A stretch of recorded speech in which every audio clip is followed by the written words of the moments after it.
You're listening to Webb on the Web, the WOW Network, Spartan Athletics on the Internet.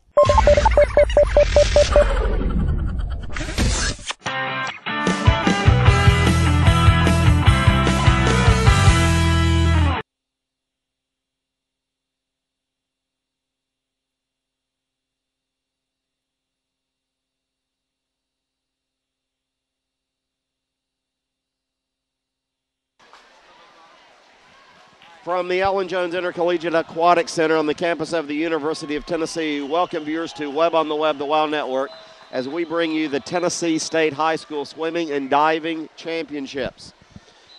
It's the second day of the event, and right now we are in the second heat of the women's 100 freestyle and the men's 100 freestyle. Two pools going to action in both pools going on at the same time. The girls on the left, as you see, as our camera person, Kelsey Copeland, and we have the boys in the pool to the right. Webb School has no girls in the 100-yard freestyle, but Adam Thomas will be competing in heat number 10 of this event. Right now we are in heat number 4 right now. So Adam Thomas 6 heats away. Here with the broadcast this morning right now, Doug Bright here along with Samuel Copeland covering the boys event, and Kelsey Copeland behind the camera, and Grant Shin on deck for the soundboard and computer overlays. So Samuel, good morning. Hey. Hello. So right now in the women's freestyle, the girls freestyle in the left-hand pool, we have swimmers in 7 of the 8 lanes, and heat number 4 has just been completed. And it looks like Elise Freeberg has won with a time of 56.71. And Samuel, in the boys freestyle, it looks like in lane 4, Jalen Long has won. Yeah. I'm really looking forward to seeing Adam when he gets up here, because he is a fast swimmer, and he's in the last heat of the event, which is the fastest. So, and Jalen Long, who just won heat 4, he's from Bearden High School. So heat 5 underway, as you see action in the boys pool. Lane 1, Shane Wilson, Jordan Welch, Stephen Glass, John Pat Ransom, Derek Cannell, Andrew Thomas, DJ Smith, and Robbie Land. Shane Wilson competing for Farragut High School on the far side, lane 1. Lane 1, as you are watching it on your viewing screen, is on the far side with lane 8 nearest to you.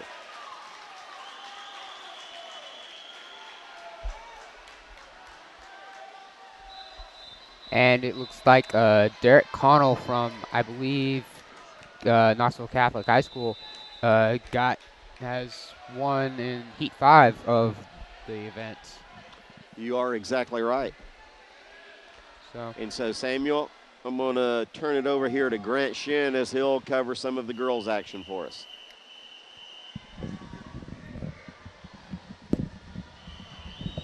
Let me get by first.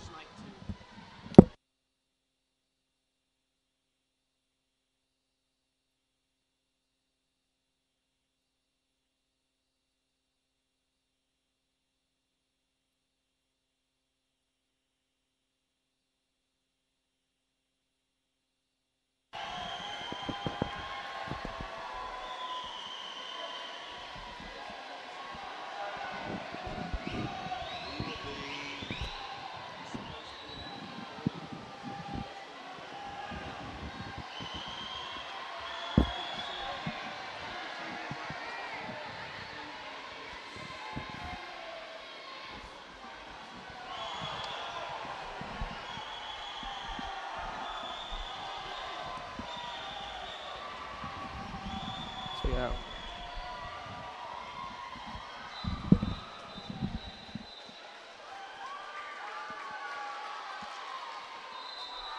All right. We're on.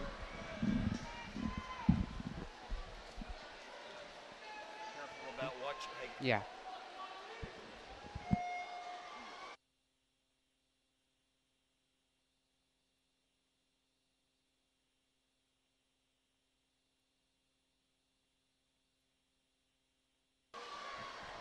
And we are back here at the Allan Jones Intercollegiate Aquatic Center on the campus of UT. And the 7th heat of the men's 100 free has just started. Currently, it's pretty even right now. And over in the girls' pool.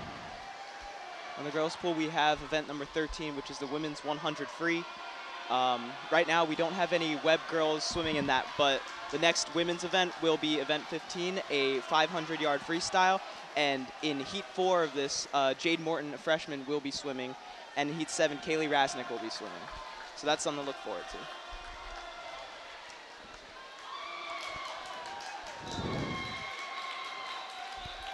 Currently, and it seems Trey Danks has won heat 7 for MCCA, which would be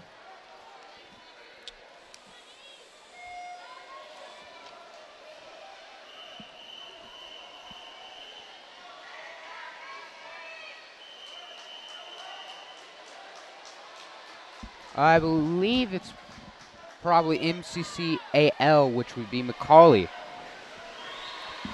So yeah, good job to him, as we are now only 2 heats away from heat 10, where Adam Thomas, who has the 3rd fastest seed time in this event, will be trying to win, basically.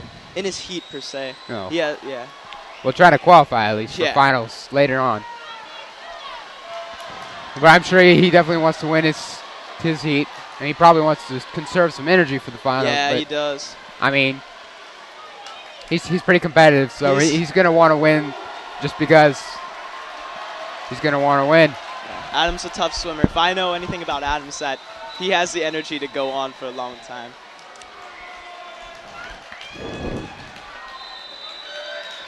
And so with the 8th heat having finished, we have Chandler Hens of, I'm going to guess that is Baylor. Excuse me while I get used to the abbreviations here.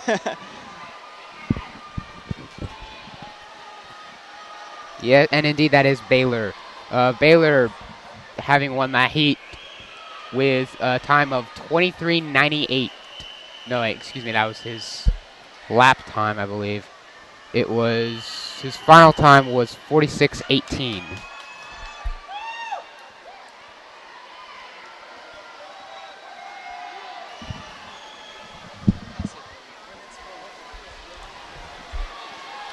We're now only 1 heat away from seeing Adam Thomas, Webb swimmer. And in the 9th heat, it looks like in the 5th lane, we have Will Arthur from Hardin Valley. Hardin Valley? Hardin Valley. Yeah. All right. In the lead, but it looks like it's going to be really a dogfight between him and Philip Fossey from Franklin Road Academy. And Samuel, this is the second day that the swimming has gone on, right? Second day? It is the second day, I believe. This is the second day, I believe, right? Yeah, it is the second day. And we are now at the 10th heat of event 14, men's 100 free. And Adam Thomas in lane 3 for Webb. Trying to make a lead. It's very close. It's a close pack coming around the first turnaround. Lane 1. Which one? I know, but like which lane 1? Yeah.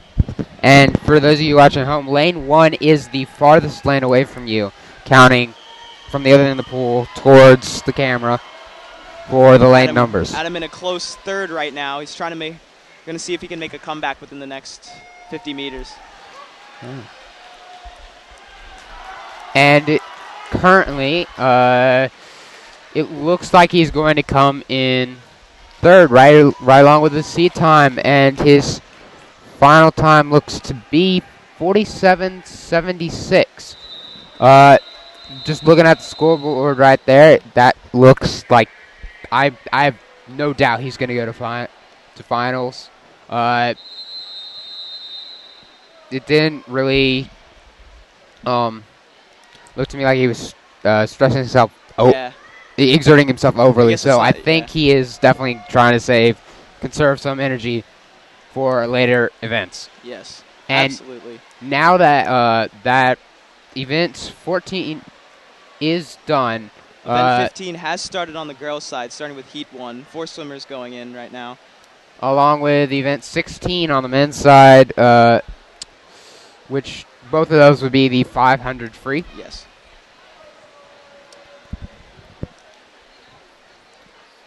In Heat 4 of the of event 15, Jade Morton will be swimming in lane 7, and in Heat 7 of the women's 500, Kaylee Rasnick will be swimming in 5.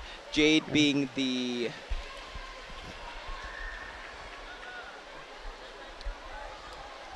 sixth place heat time in her heat, and Kaylee being the second place qualifying time in her heat. And we will have, in the 9th heat of this event, we will have Jaron Cook swimming for the men for 500 free.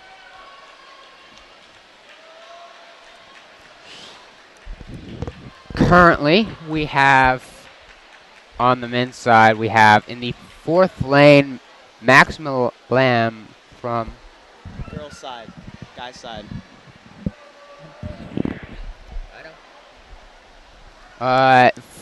From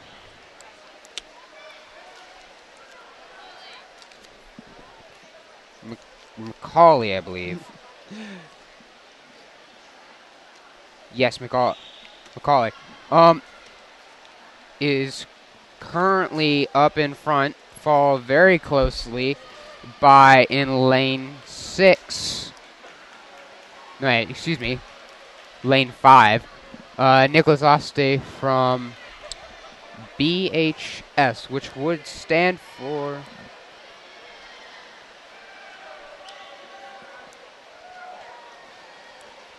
Brentwood High School. So, we'll see how they do against each other in this very long event.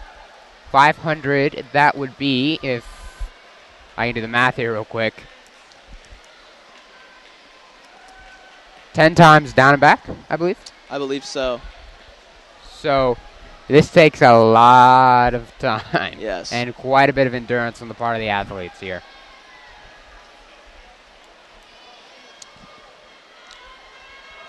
On the women's side, we have in lane 4 at the moment, Lauren E. DeHardens from Hardin Valley leading the pack. Right behind her is Natalie Tassell from University School of Nashville, I believe, and they're just battling out for first place. Behind them in lane 5, Copeland Cobb from GPS is battling out with Caroline Van Patten from Stars, and Caroline trying to make a comeback here, gaining a little bit on Copeland, but just doesn't seem to be going for it right now. It's a true test of endurance to these events. Like running 500 isn't long, but when it comes down to swimming, it's a test of endurance. Although I am going to say these guys, I do summer. I swim in the summer. It's not very competitive, but even that, these guys are going to do way more than what I would do that. Oh, yeah. You're swimming way more than 500 at each practice. You're used to swimming these very, very long distances without many breaks. Their practices are not easy. It's takes a lot of time, a lot of effort just for the practices. Yeah. I've talked to multiple swimmers about their practice schedule, and they've told me that they have morning practice starting at like 5 or 5:30 in the morning, and then straight up after to school sometimes, and sometimes they have afternoon practices to match up with that as well. All right, so coming to the end of the women's 500, I believe that there's only about 2 more turnarounds. 1 more turnaround and back, and places still being the same. Lauren E. DeHarden still in first, still battling out with Natalie Tissell. It's a close race. It seems like Natalie Tissell is coming up on the lead. They are just neck and neck going at it. And over on the men's side, we have in the 4th lane, Max Milam from Macaulay having finished first with a time of 5:11.93, with Nicholas Oste being to the wall second, but he did not hit the timer, it looks like, so I don't really have an accurate time for you on that one. With Owen Crum looking, just my eyeball looking to come in third.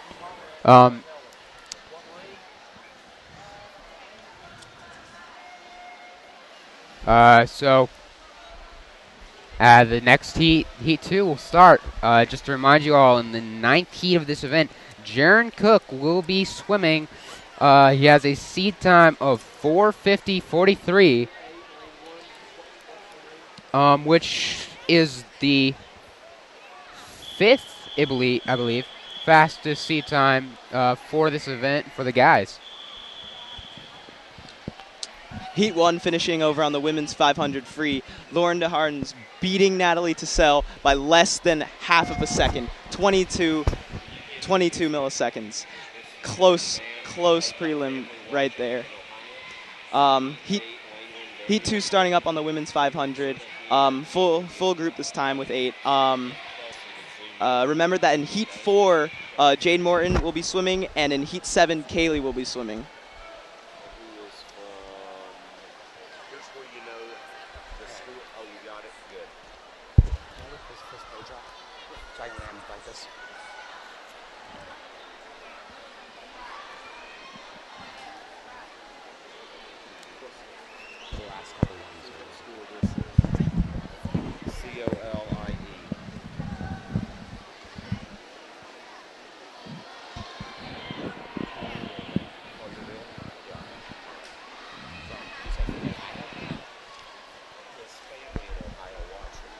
That's what I'm saying. Yeah, I know that. I was saying family in Ohio watching this.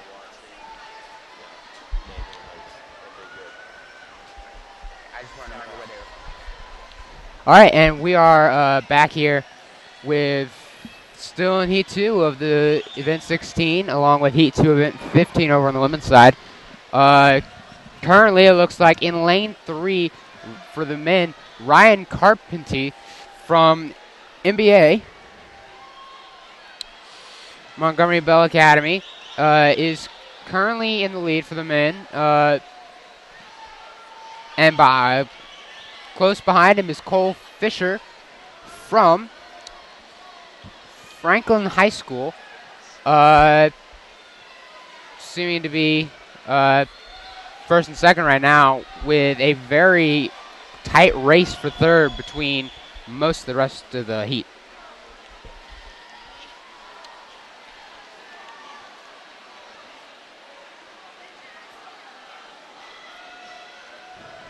And over on the women's side, it looks like it's going to be quite an interesting race, as we have very close between 1, 2, 3 in lanes 4, 5, and 6 for first place. It looks like they are within a second and a half of each other for first place. And in an event like the 500, that's quite surprising, considering just how long they've been going, for that little of a gap to have emerged between the swimmers. Yeah.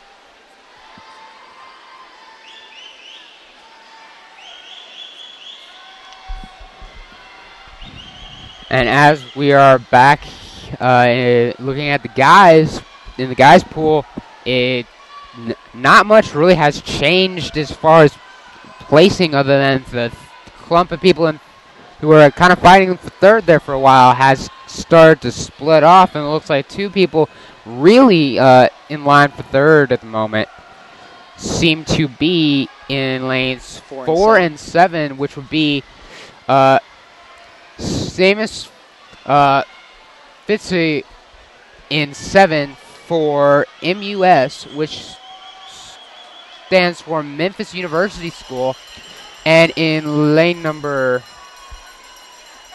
excuse me, I forgot what number I said.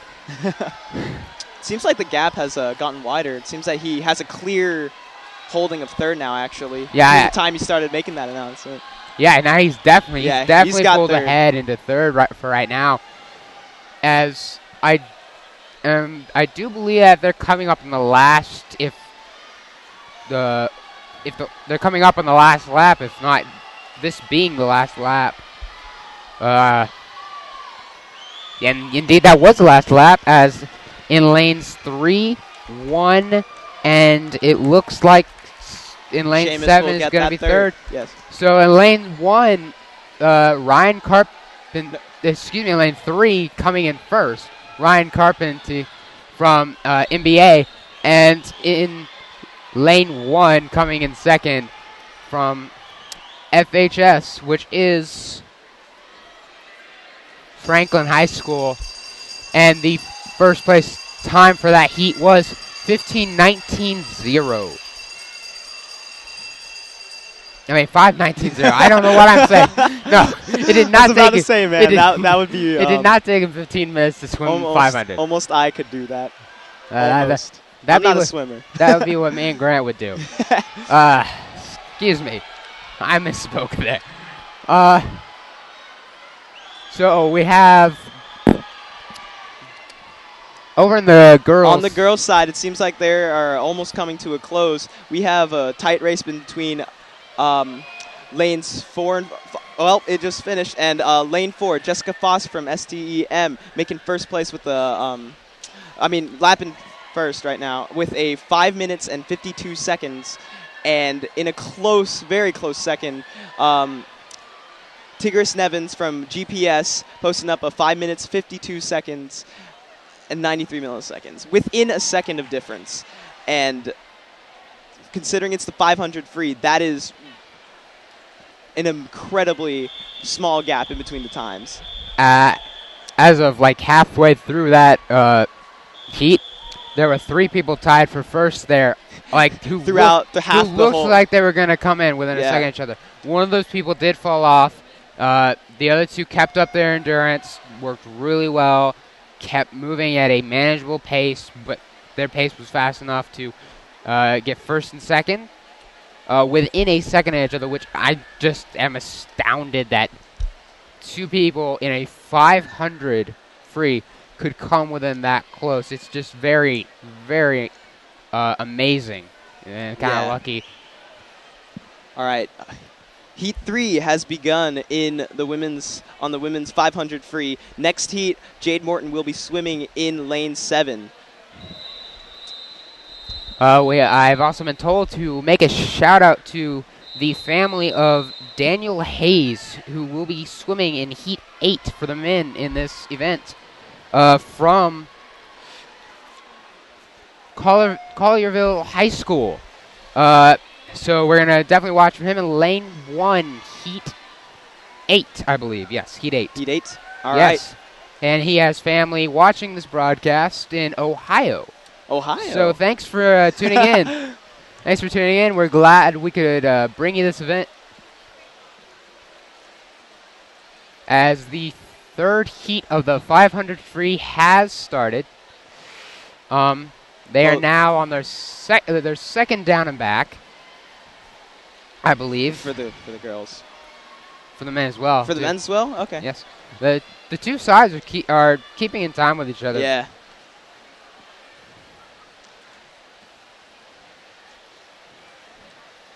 So currently, it looks like lanes 7 and 8, respectively, are in first and second, with Drew Keel from LEB, which stands for Lebanon High School, and Jacob Mosley from BTHS, which will stand for, as we try to locate the acronyms here.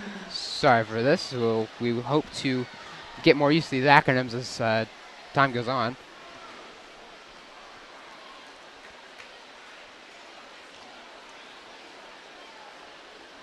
I honestly cannot locate the acronym for BTHS. Well, he is in a somewhat close second. Really only Keel really only leading by about the length of his arms. So, and we have a tight clump of people for third in lanes 4, 5, and 6. It's very tight. With Harrison Jin in lane 2 actually being very close behind those three. Actually looking He's coming up. He's coming up. Pull up a little bit towards the very tight race for third. And actually, it looks to me like the group of people who are kind of clumped for third have moved up a little and are now really kind of just challenging first. Challenging second and yeah. to a slightly lesser degree, but definitely they're definitely a presence as far as the fight for first. Meanwhile, it's a little bit more clear-cut over in the girls. Lane 5, we have Catherine Barker from BEST, Bearden High School, and she is making a large gap in between her next competitor in lane 1, Kate Ornsby from AAK. I don't think I can find the acronym for that, sorry, but that is, it seems that Kate Hornsby has a clear shot at second, her only real competitor being Megan Hogue in lane 4. From MJHS. Which is Mount Juliet High School.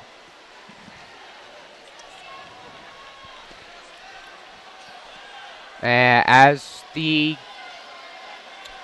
girls have been swimming in this event for about a minute longer than the guys. Both are currently in Heat 3 of the 500 free. And we're going to move back over to the guys right now. And as it looks like things have really changed as far as the fight for second and third. Drew Keel still holding on to his spot at first in this heat. But the race for second has really changed to dominantly Jake Hidwell from West, being very closely in a very, very slight lead versus lanes 2, 8, and to a slightly lesser degree, but right on his heels, lane 5. Those would be Harrison Jin, Jacob Mosley, and Evan Broyles, I believe. Yes. Going back to the girls' side, it seems that this is their final go, and clear-cut winner, well, not winner yet, but clear-cut in first place, it is still Catherine Barker from Bearden High School, hitting first. Second place, it's a close, and it goes to Kate Hornsby from AAK. Catherine Barker posting up a 5 minutes, 55 seconds, and 65 milliseconds.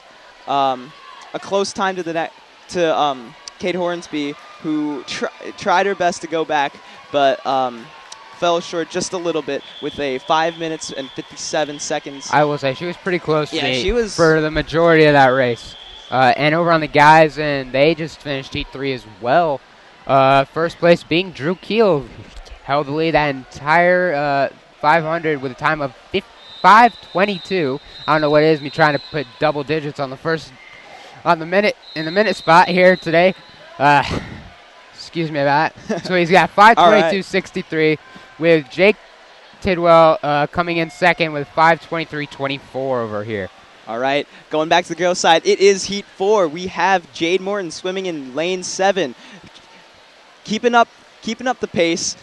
There's no clear-cut first. First position right now. She's fighting very well for it. It is a close tie between lanes 3, 5, 6, and 7.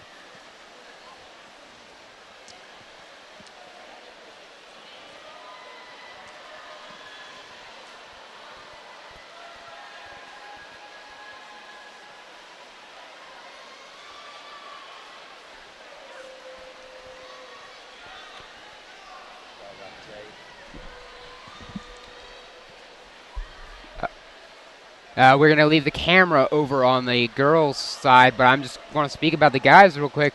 Over here on the guys, there's another 500 free going on, Heat 4 as well. Currently in the lead being lane 4.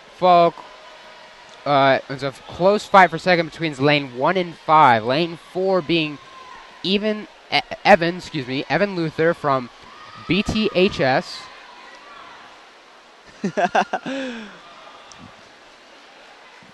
And lanes, it looks like in lane 5, Jack Kelly really has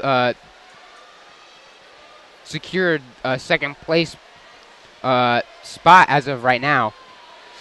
But we're gonna move back over to the girls real quick. See Jade Morton talk about them coming up out of this go with a lap time of. She placed fourth for this. She's in fourth position for that lap, and she's still a good contender for third. There are 3 girls going at it for third. She missed third last lap just by 1/10 of a second, and it's getting even closer for her. She has a very good chance of getting that third spot. Right now in the lead for the girls, Madison Gump from Lenore City. And while she is in first, there are 4 girls coming back up for her, one of them being Jade. And it overall is... I think there are 4 girls there who are... their hands are... she has less than a body length on 4 girls there being in first place. It's about an arm's length.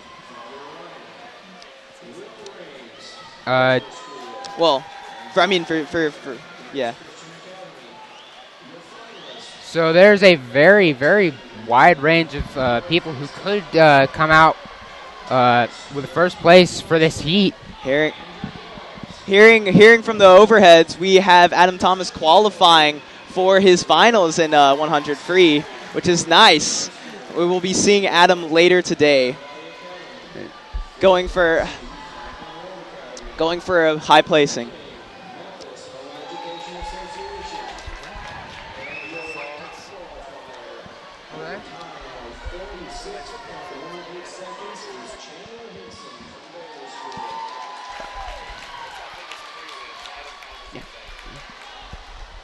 Said what place it came in?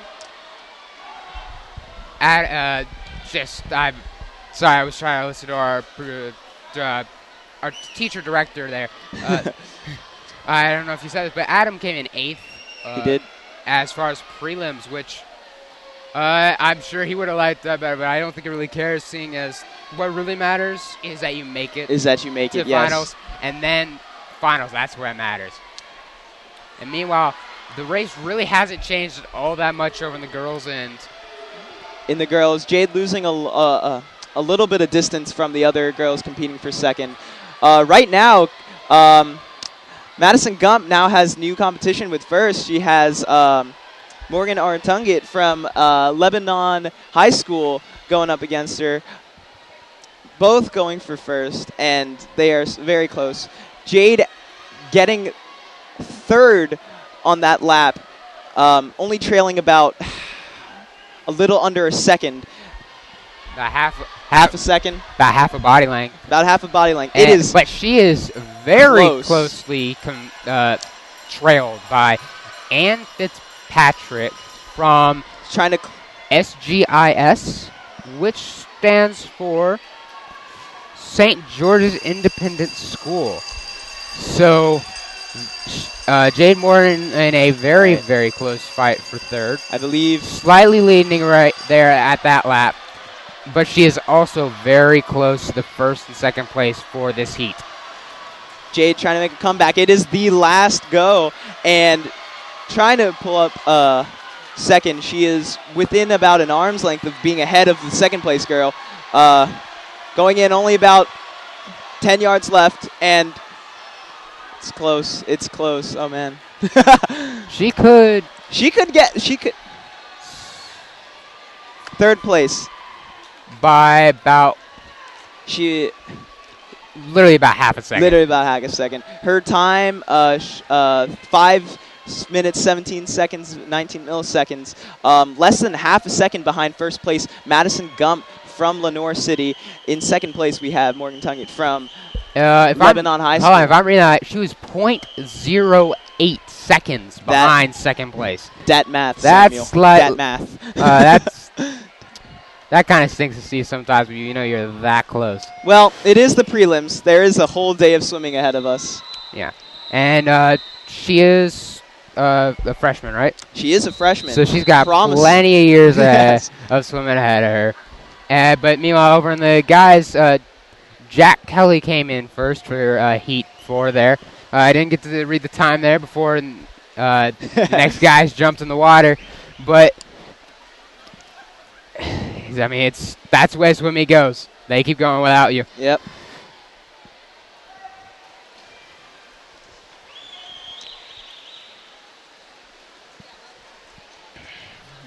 Meanwhile, we are currently in Heat 5 for both the men and the women 500 free. Currently, swimmers coming up that we definitely are going to want to watch. We have in Heat 7 for the girls, we have Kaylee Rasnick coming up in about 2 heats. And for the guys? We have a special lookout in Heat 8 for Daniel Hayes, who has family in Ohio listening. We thank you for tuning in. And from Webb, we have Jaron Cook in Heat 9, currently with a fifth lowest, excuse me, you want low time here. Fifth lowest seat time for the guys in this event.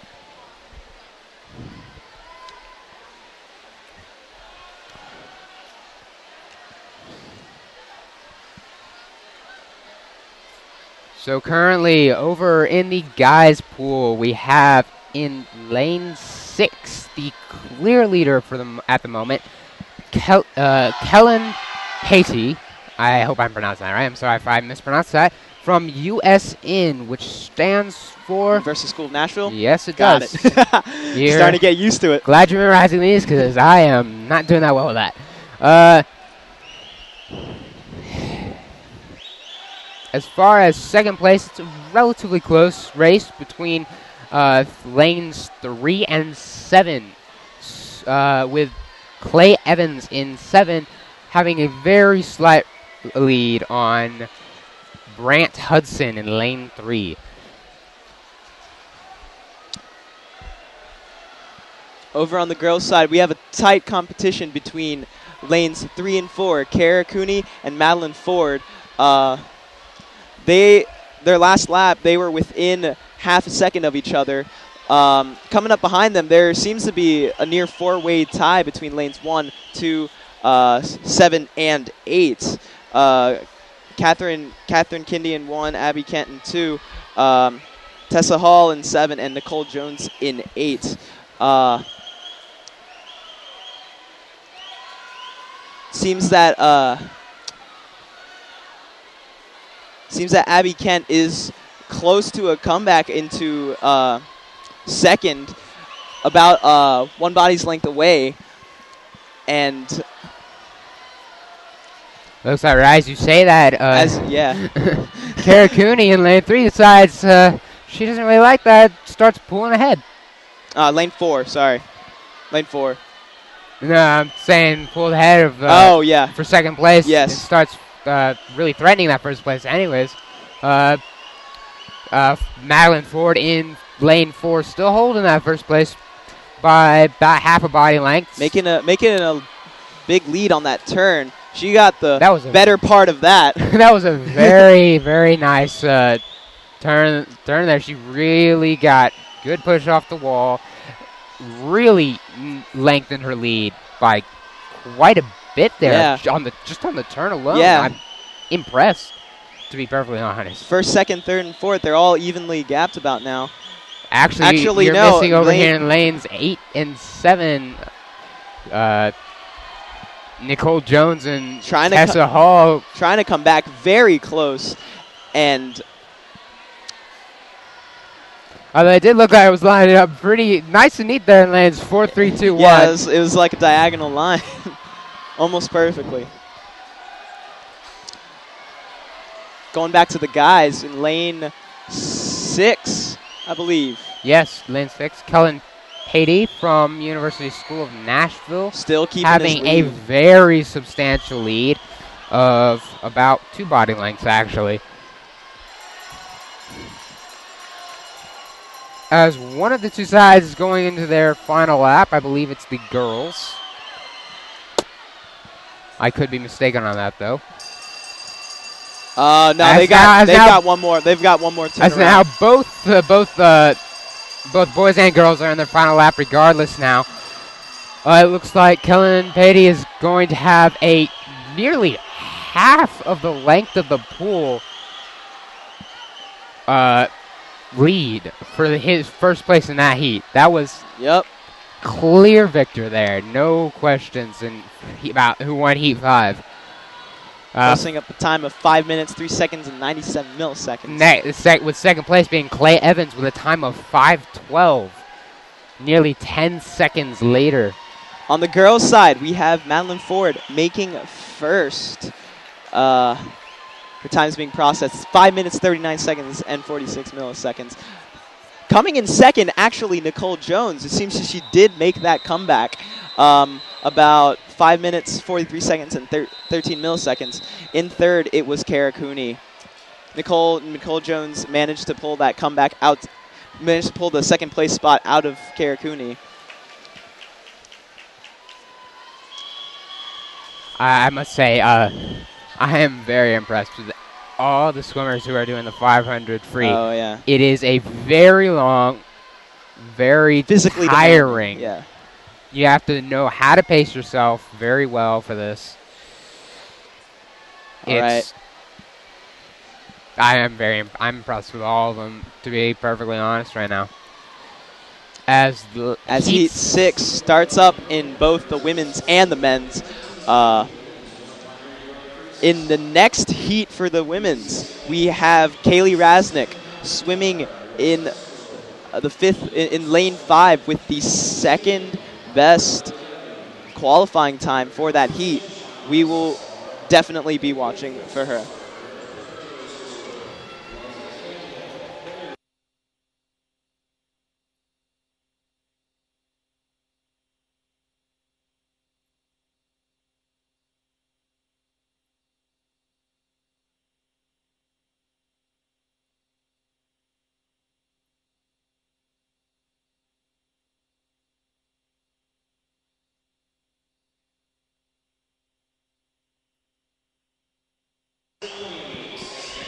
And we are back now here at the Allan Jones Intercollegiate Aquatic Center. I believe. What is the name of this place? I believe that's the official name. It was on that. I think there it is. The Allan Jones. There's a plaque. It was on a scoreboard over here earlier, but now they're using that to show who has qualified for finals. One Webb swimmer having qualified for finals today that I can remember being Adam Thomas with 100 freestyle. Yeah, it was 100 freestyle, was it not? Yes, it was. Yes, I believe that was the first Webb swimmer to swim today. And we are currently in Heat 6 for the men and women of Heats 15 and 16, 500 free. Right now in the women's, there is a close race for first, and in lane 2, posting up a big lead from that turnaround, it is Bailey Flynn from Harpeth Hall. and she will extend her lead by about 1 extra body's length.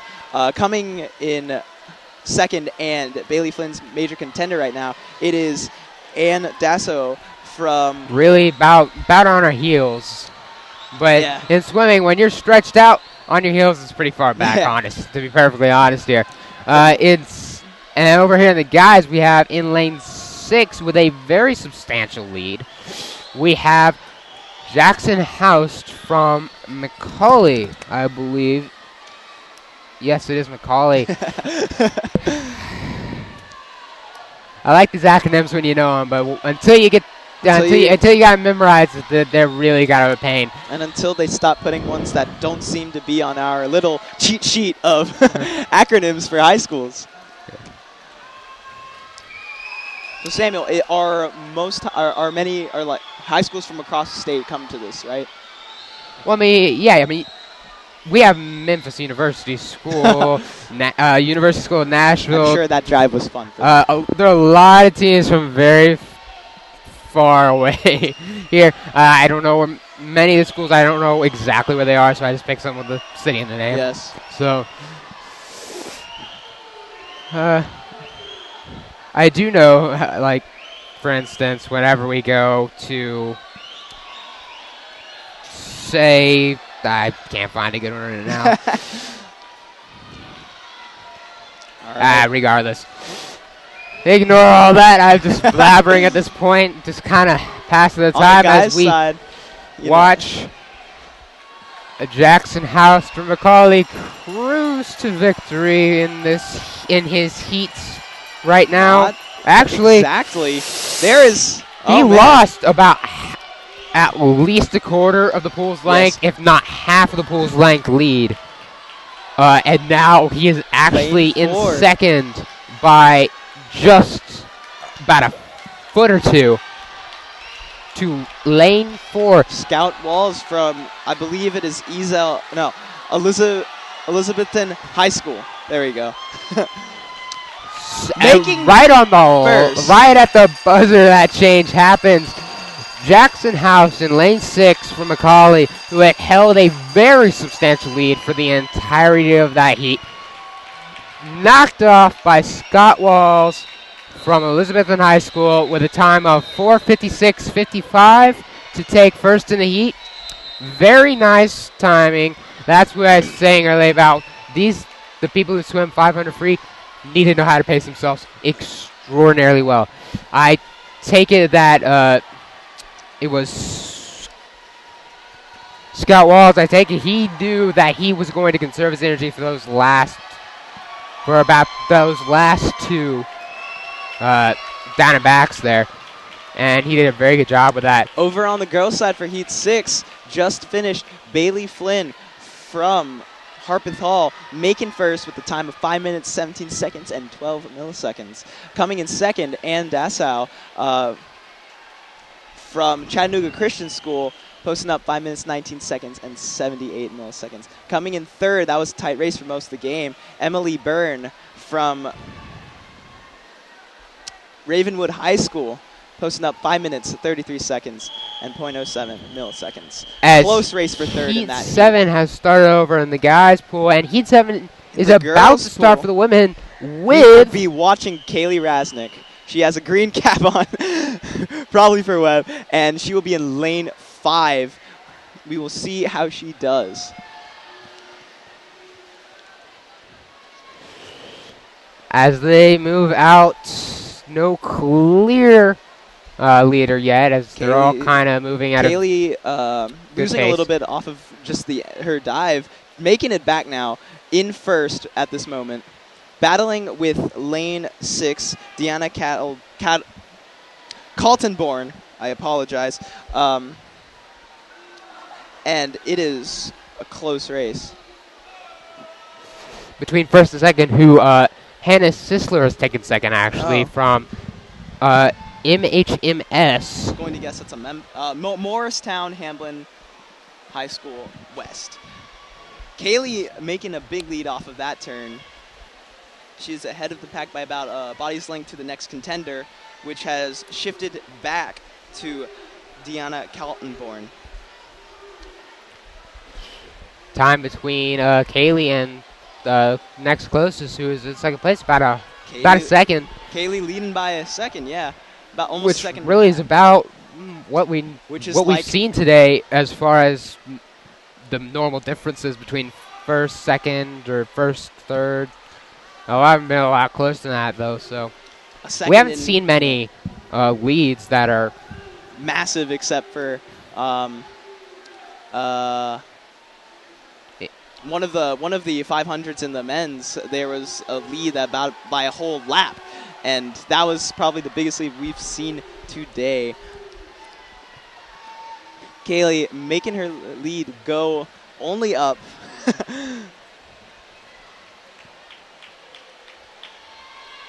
about a full body length ahead of Kaylee is about a full body length ahead of Diana Kaltenborn. Now, but Kaltenborn is about a full body length ahead of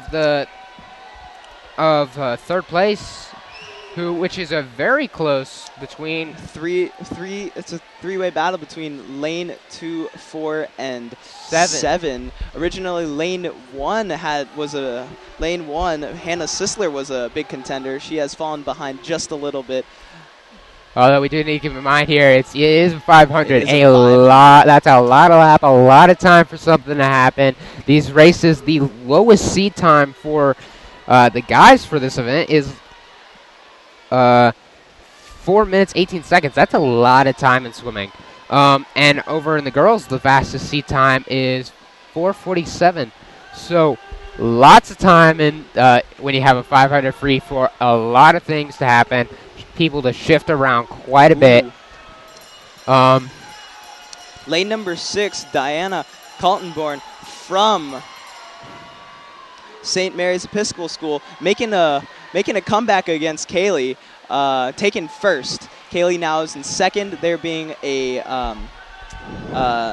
Victoria Norris from GPS, Girls Preparatory School. From a difference from about 0.2 seconds there between the two of them.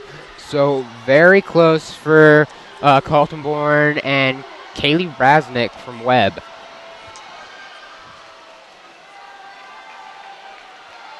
Seems that Kaylee has been slowing down this. Yeah, and that's where the 500 kills. That's where any long distance stamina endurance type race kills.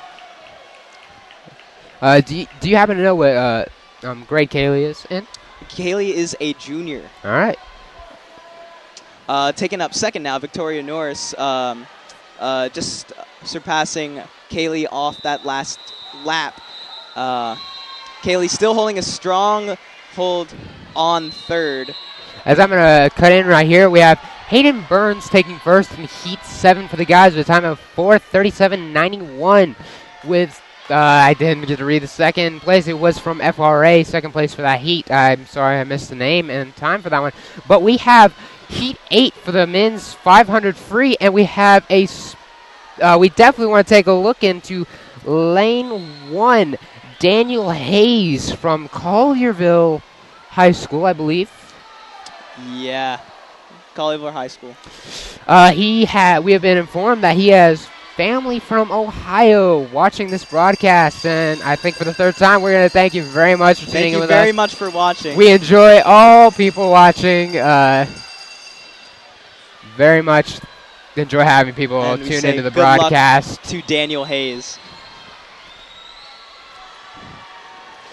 Kaylee slowing down just a tad more, losing her third spot position to over in the girls. Lane 4, Victoria Campbell.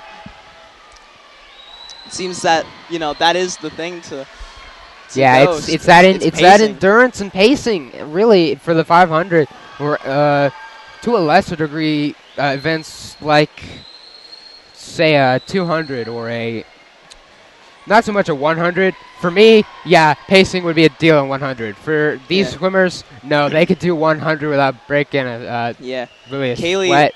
Losing her fourth spot in the last few moments of that race, posting up 6th with 5 minutes, 34 seconds, and 12 milliseconds. Coming in first on that was Diana Kaltenborn, the originally original held contender. second. Yes. Really, originally held second for about half of that. Half of that. Race. Yeah, Kaylee had it for till about 2.5 minutes there, which is, I would say, about half of that.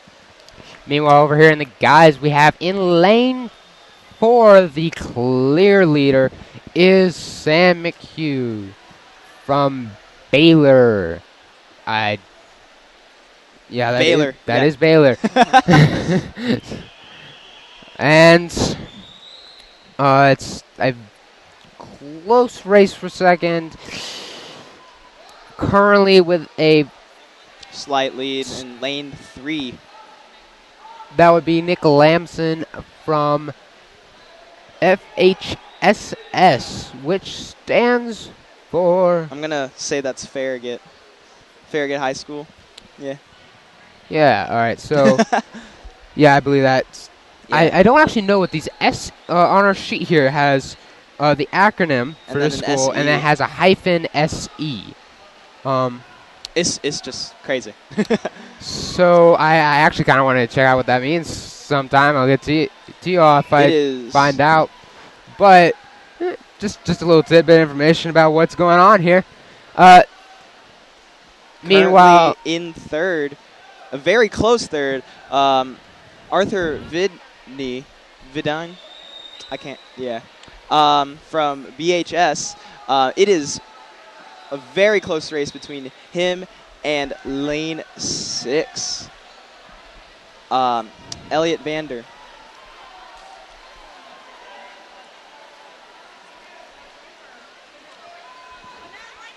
I don't know why you're singling out lane 6. It looks like lane 2 over there is... Lane 2's falling behind. Wait, Lane yeah. 6 is going. He has in his last down back.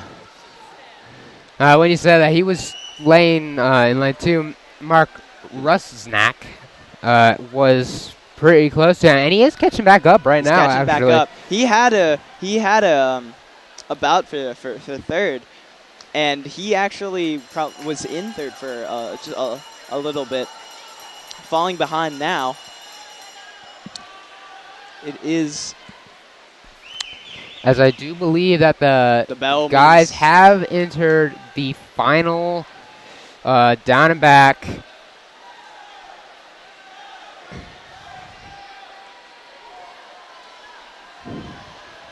Meanwhile, over in the girls, lane 4...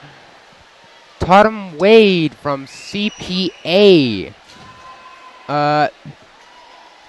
Christ Presbyterian Academy having a substantial lead, while over in the guys' lane we have finished Heat 8 with Sam McHugh from Baylor taking first for that heat with a time of 4:35.12. And Nick Lamson from Farragut High School, we believe, taking second with a time of 4:40.63. And that's going to lead us to Heat 9, where we have Jaron Cook from Webb with the 5th fastest seed time for the 500 free.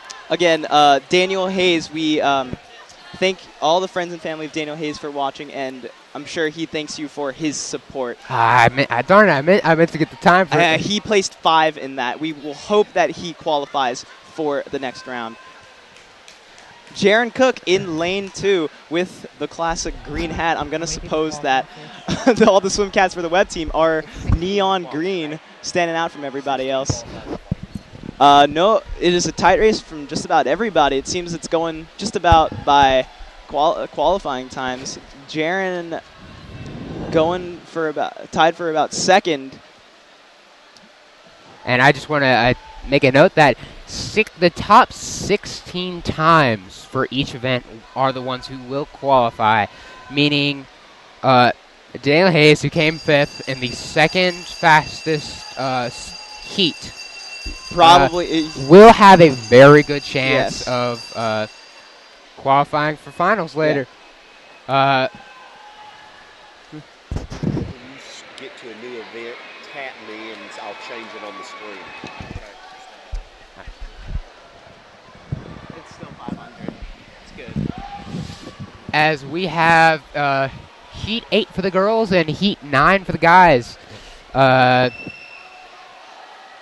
girls having just finished. Just finished. Lane 4.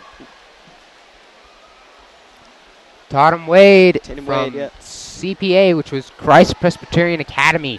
Posting up at 4 minutes, 58 seconds, and 81 milliseconds. Just over her qualifying time. In second, we have Emma Grace Picha from St. Agnes High School swim team. And in third place in lane 2, we have Lucy Fortune from Knoxville Catholic, And meanwhile, over in the guys, where we are keeping a close eye on Jaron Cook in lane 2, 5th fastest seed time for the event. He is currently in 4th. Trying to make a comeback on lane 3, Loki Hondorf. Loki, if I remember correctly, actually was a former student at Webb during middle school. He went to middle school at Webb. If it's the Loki I'm thinking of, and yeah, I remember Loki Hondorf. So interesting to see who you see sometimes who went to Webb once upon a time, doesn't go there anymore. Yep.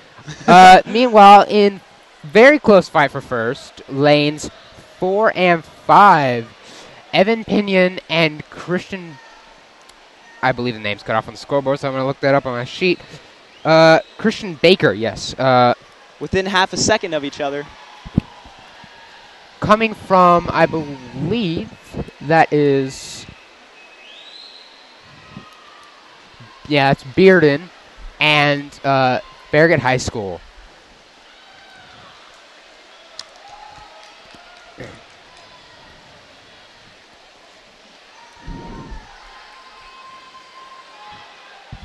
Meanwhile, we will keep our eyes once this event ends, which this is the last heat for this event for both the men and the women. Once this event ends, we will keep our eyes posted to the second scoreboard over here that is showing who qualifies. Currently, the only person who has qualified for Webb today is Adam Thomas, who qualified in the 100-yard freestyle.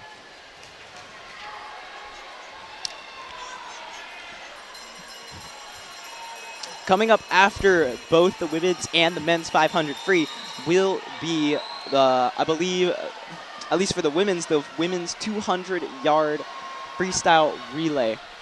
And I'm going to say that it's probably the same for the men's as well. And in the women's, it is the 200-yard freestyle relay. In the 200 free relay, Webb will be swimming in Heat 4.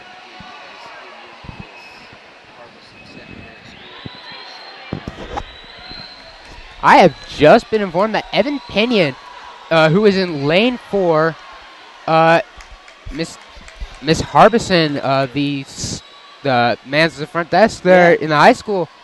I've just been informed it's her son. I didn't make the connection there.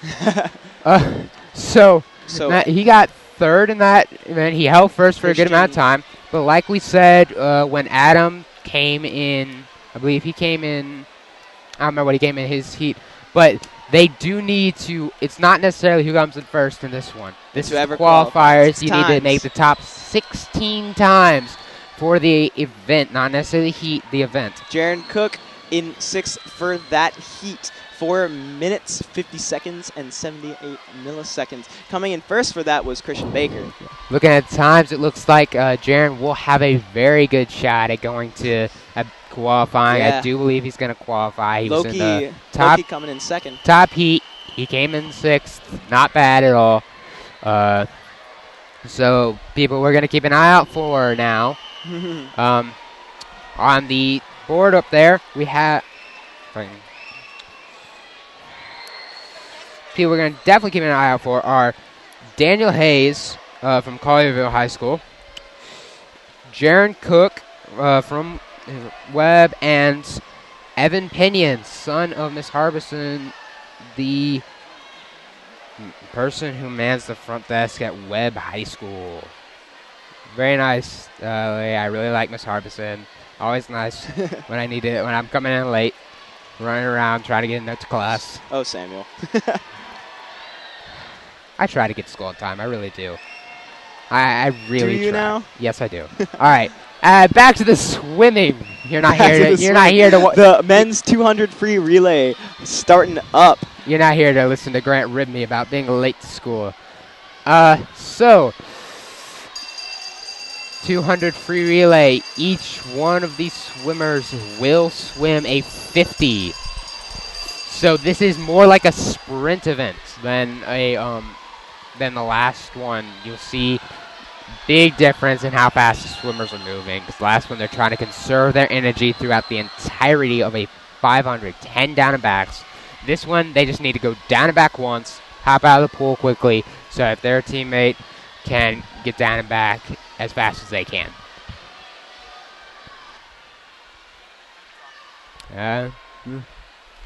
So currently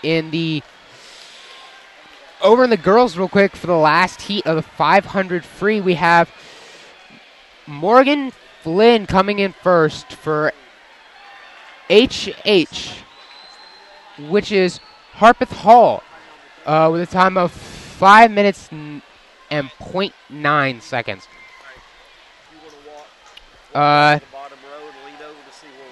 Following her is Emil Lockmayer. No, excuse me, I believe the name's cut off, so I'm going to need to refer to heat sheet here.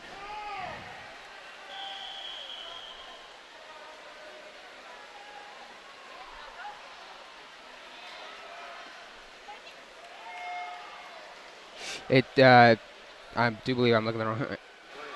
Emmeline Lockmayer. Anyways, over in the guys, for that 200 free relay, we had the first team was USN Tigers B, followed by AHSA, which stands for Arlington High School, for that heat over on the guys' side for the 200 free relay. And meanwhile, we are in the final heat for the event 15, the women's 500 free. Over on the women's side, just starting out, race between lanes 4 and 5, Elizabeth Stinson and Ashley Darby.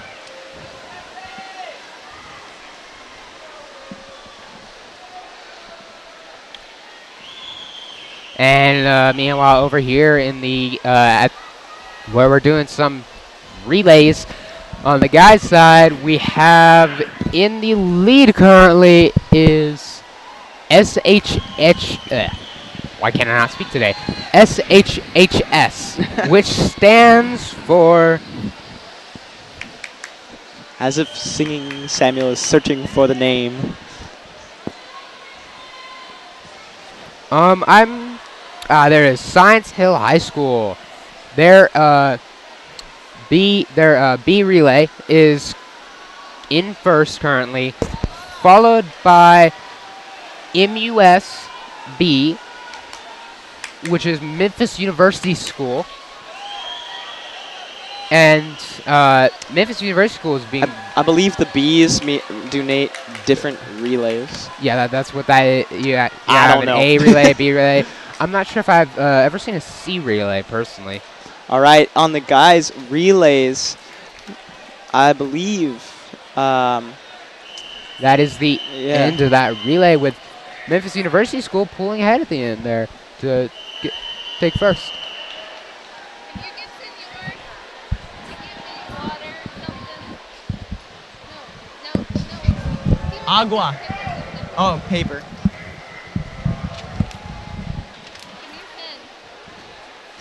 And we have Science Hill High School coming in second for that.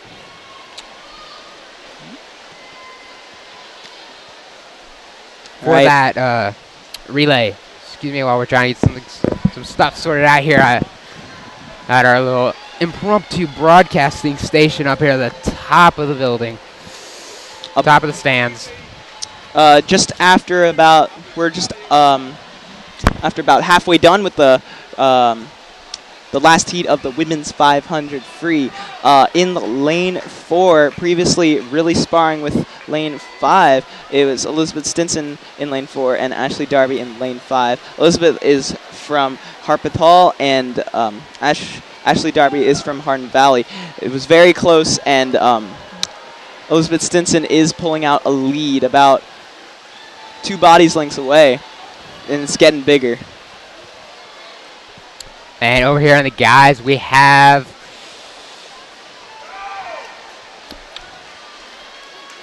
it looks to be like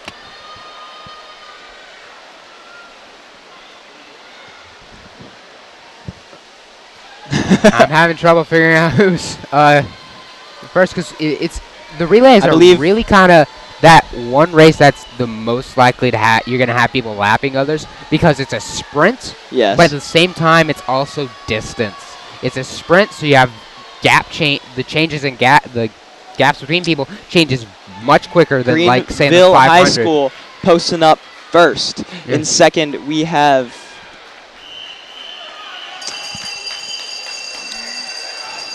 I can't see. From Hall.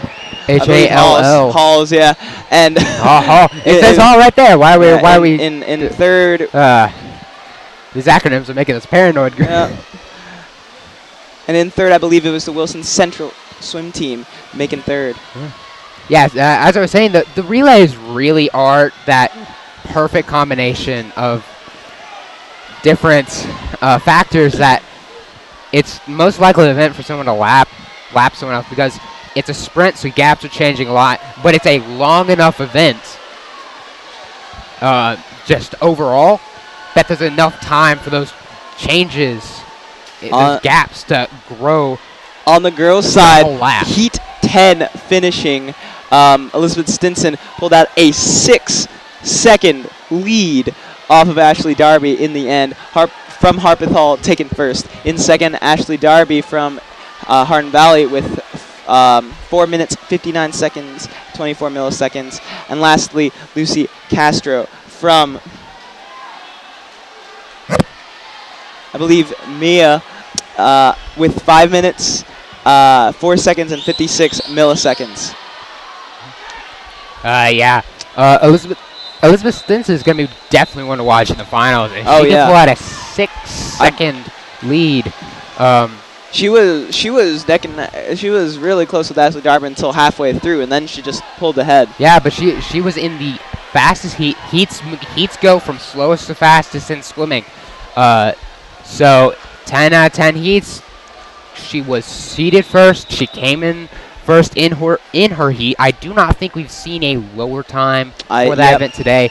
So she's definitely going to be one to watch. Her qualifying time actually 7 seconds lower than what she had just then. That is impressive. Starting off the women's 200 free. And real quick before you say, I'm going to get in some things for the third heat for the guys for the free 200 free relay. NBA B comes in first, followed by USN Tigers. I did not get which relay it was, just that it was USN. All right, the women's 200 free is starting up with 4 schools in this first one. Notable things are in Heat 4, we will be swimming in lane 7. We don't have who is swimming, though.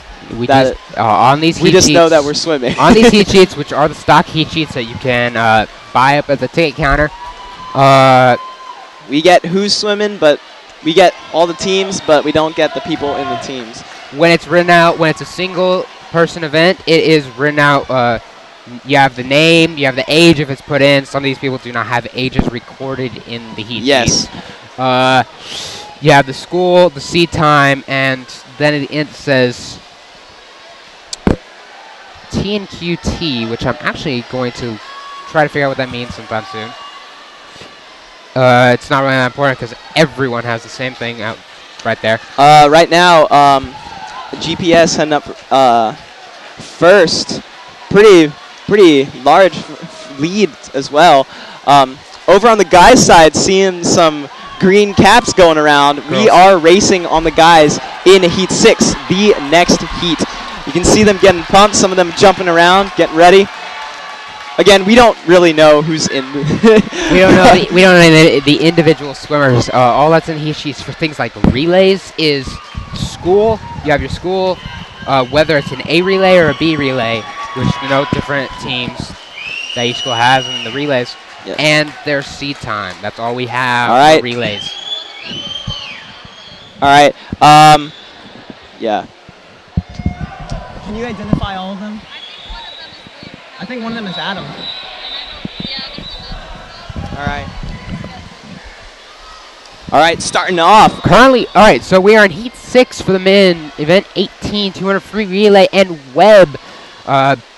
Webb A is swimming in lane 5. You Holding can up. see the bright green caps. Easy to locate, easy to watch.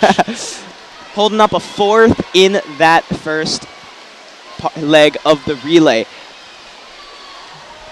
Stuff we don't know who's swimming, but he's sure making a comeback. It coming up for a second now, going back from 4th to 2nd about.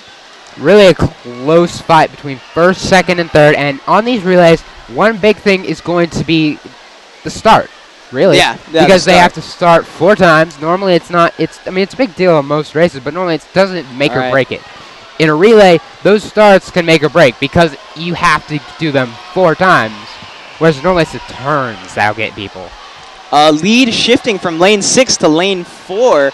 Us taking 2nd. Lane.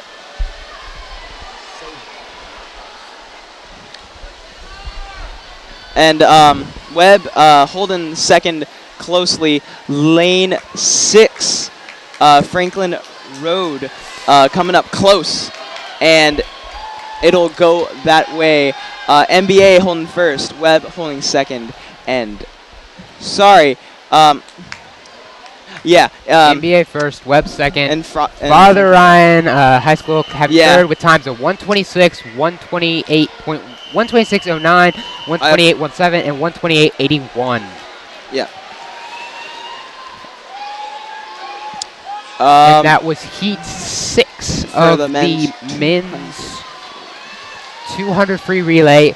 Second to last heat is out of 7 heats, so they will have a very good chance having a good time in that heat of meeting the top 16 limit and going on to finals. Yep.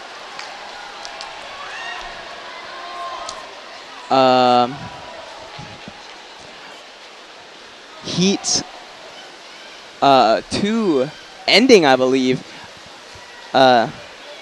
Houston Swimming taken 1st in that with 1 minute 48 seconds and 56 milliseconds. Second place was Catholic with 1 minute 48 seconds and 70 milliseconds. In 3rd, with a time of 1:48.99 was Hutchinson School. There it is. As the men move on to the 7th and last heat for the 200 free relay, and the women move on to the 3rd heat for the 200 free relay. Yes, in the next heat for the women's 200 free, Webb will be swimming in lane 7. You can already see the green caps. They are lining up behind lane 7. They're lining up behind Oak Ridge. Looking kind of energized there, a little nervous, shaking around. Oh man, Getting it is a up. close race for the guys. And who will get it? As that was within half a sec. 0.3, that was 0.33 seconds difference between Science Hill High School and Bearden, I believe. Yeah. Yeah, it was Bearden. Coming Science Hill first, Bearden second, but a 0.33 difference. And keep in mind, these are qualifying, not finals. So who's going to get the points determines on finals. It's just top 16 times in qualifying that go there. That's what matters now. In the top get in the top 16. Don't wear yourself out too much. You definitely want to race. It's You not really want to make sure your time in the finals are higher than your qualifying times. So you don't want to waste all that energy right now. Yeah, conserve. Don't. Just don't wear yourself out. Yeah.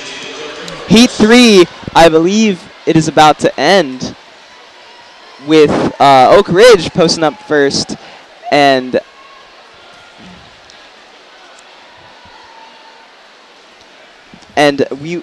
Webb will be swimming in this next heat.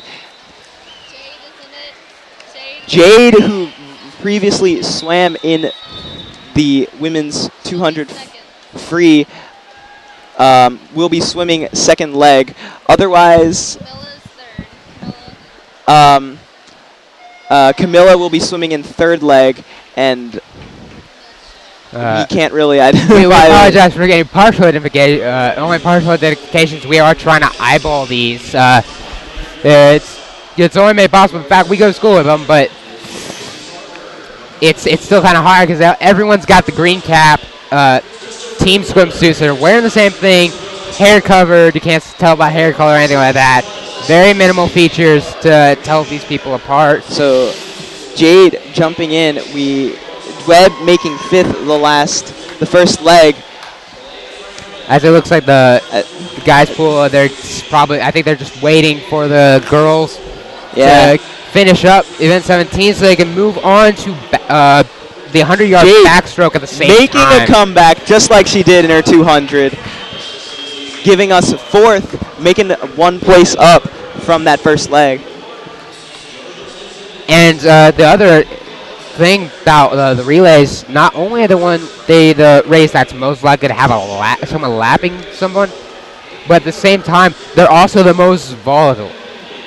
Very, very likely that people change positions, even more so than, say, the 500, where there's all that time to make changes. Absolutely. In this, you have 4 different swimmers. Yes.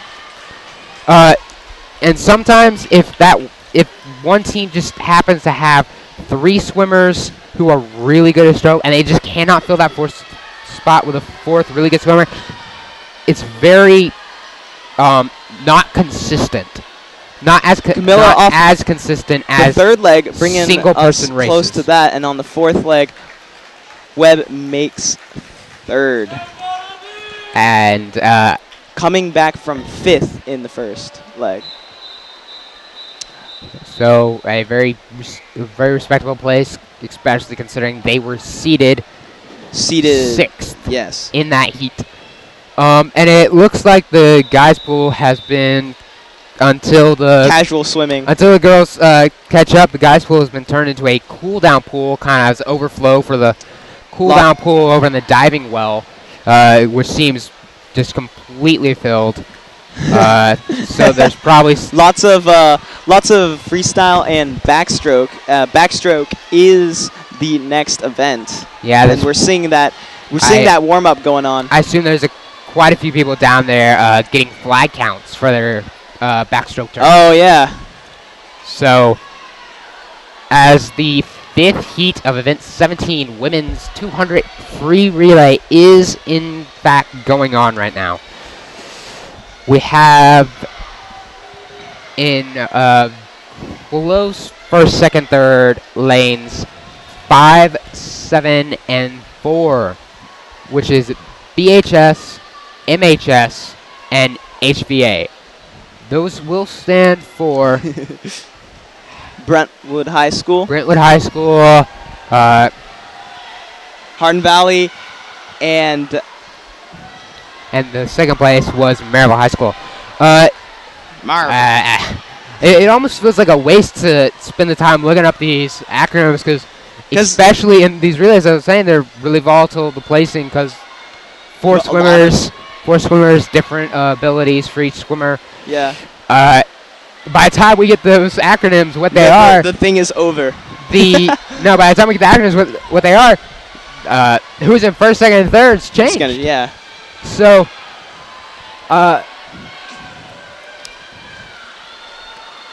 currently, it looks like Hardin Valley came in posting up first. Hardin Valley A. All these are, this is Brentwood High School posting up second, and BTHS posting third. All of these relays are A relays, meaning I believe they're the best relay of that that team is putting out there right now. Oh, I see. I see. It's A relay, B relay. So we have Hardin Valley, BHS, Bearden High School, and I have already forgotten what the third one was. As the board is wiped clean because of the beginning of the 6th heat in the women's 200 free relay.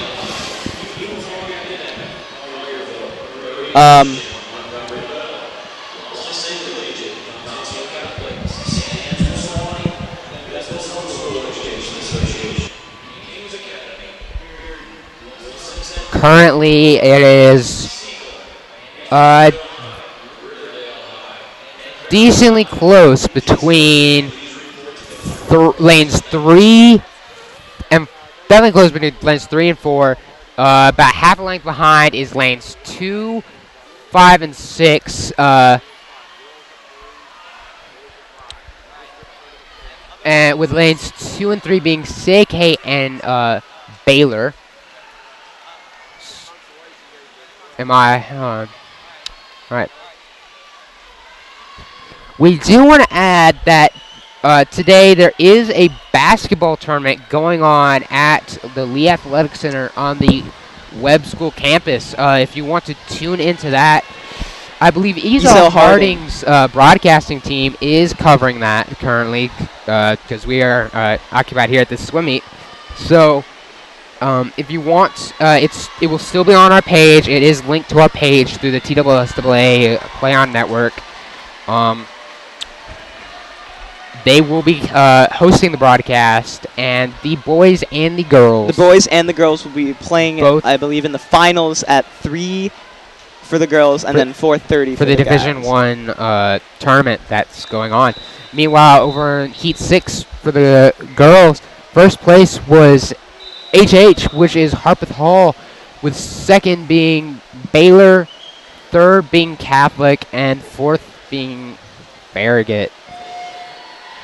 As the 7th heat is now in the water for the girls. Interesting. Final heat.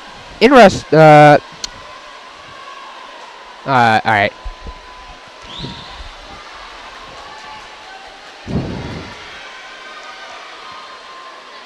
There does seem to be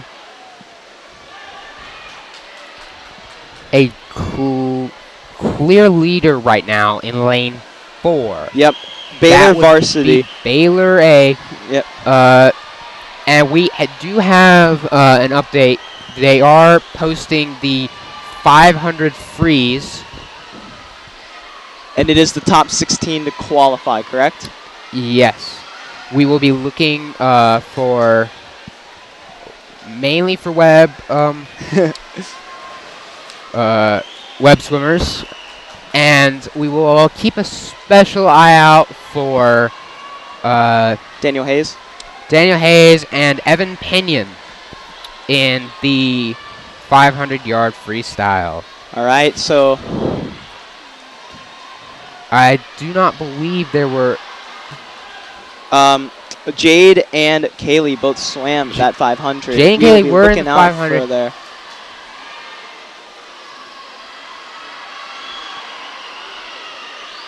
As Grant will watch that score, I'm going to get back over here to the girls, where they have just finished Heat 7 with Baylor taking first by that's second victory here. Actually, no, excuse me, that was the lap time. It's more like about 3-second difference between Baylor and Science Hill High School, followed by GPS in third for the 7th heat of Event 17 Women's 200 Free Relay.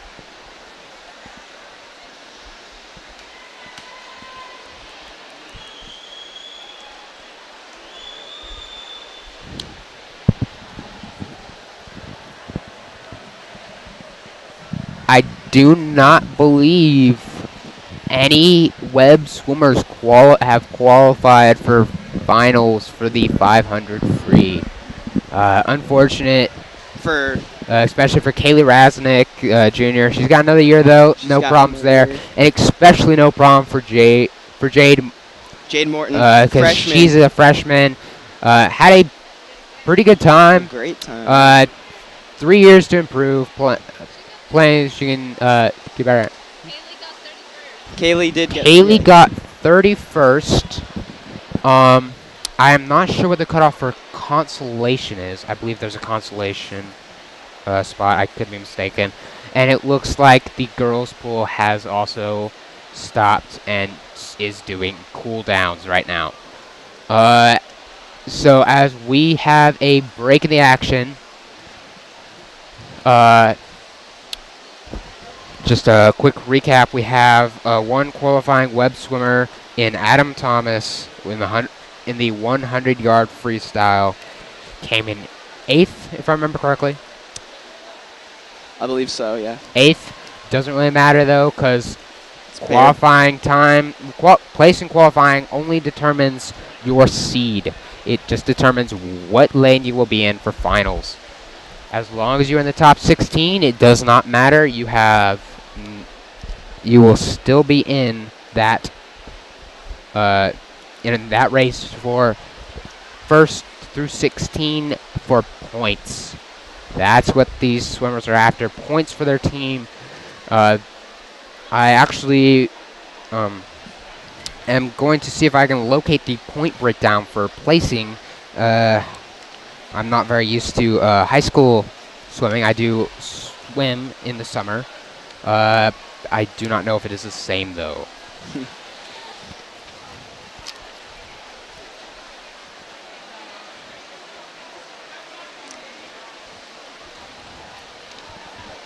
We see lots of backstroke going on.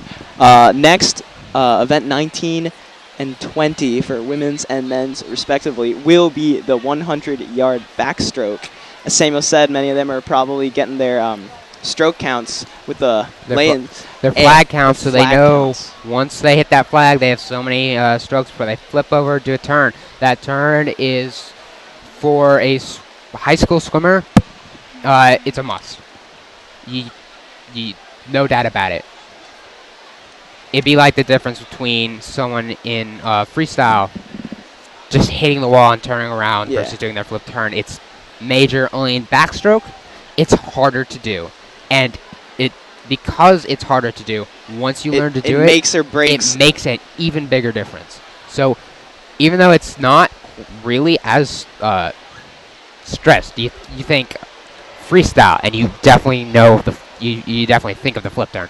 Backstroke, you think backstroke. You don't really think of the flip turn, but it makes actually a bigger difference in backstroke than it does in freestyle.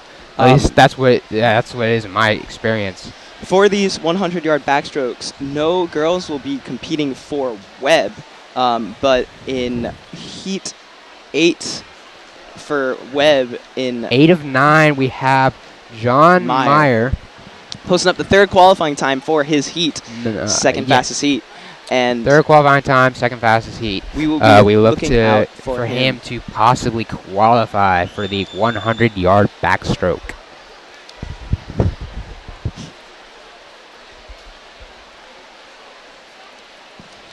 The guys' pool is slowly.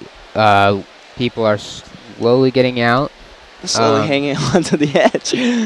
There's the last few people in the pool, cooling down, getting flag counts, possibly warming up. I don't know what the what they're allowing as far as warming up goes. It's very likely that they were here very early this morning, like 5, 6 in the morning, so that every team here could have a turn warming up.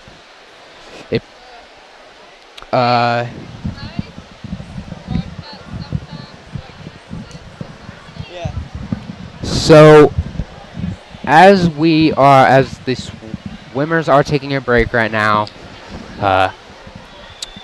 preparing for the 100 backstroke. We will take a break as well, switch up broadcasters. My sister, Kelsey Copeland, will be joining the broadcast. I'm Sam Copeland, and me and Grant Shin have been bringing you Spartan swimming today, and we will try to keep an eye out for those last couple of people in the 500 free. The men's I have not seen the men's 500 free posted yet. Nope. It may have been posted. I may have missed it. I do not think so. However, and we will also keep an eye out for the 200 relays for Webb and for the Webb guys and the Webb girls as well. Webb guys having a very good chance of qualifying. And we will be right back when they begin the 100 backstroke. For both the guys. Thank you for tuning in, and we will be back in a minute.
Unmute when you go on. And we are back here at the Allan Jones Intercollegiate Aquatic Center as the men have begun Event 20, Heat 1.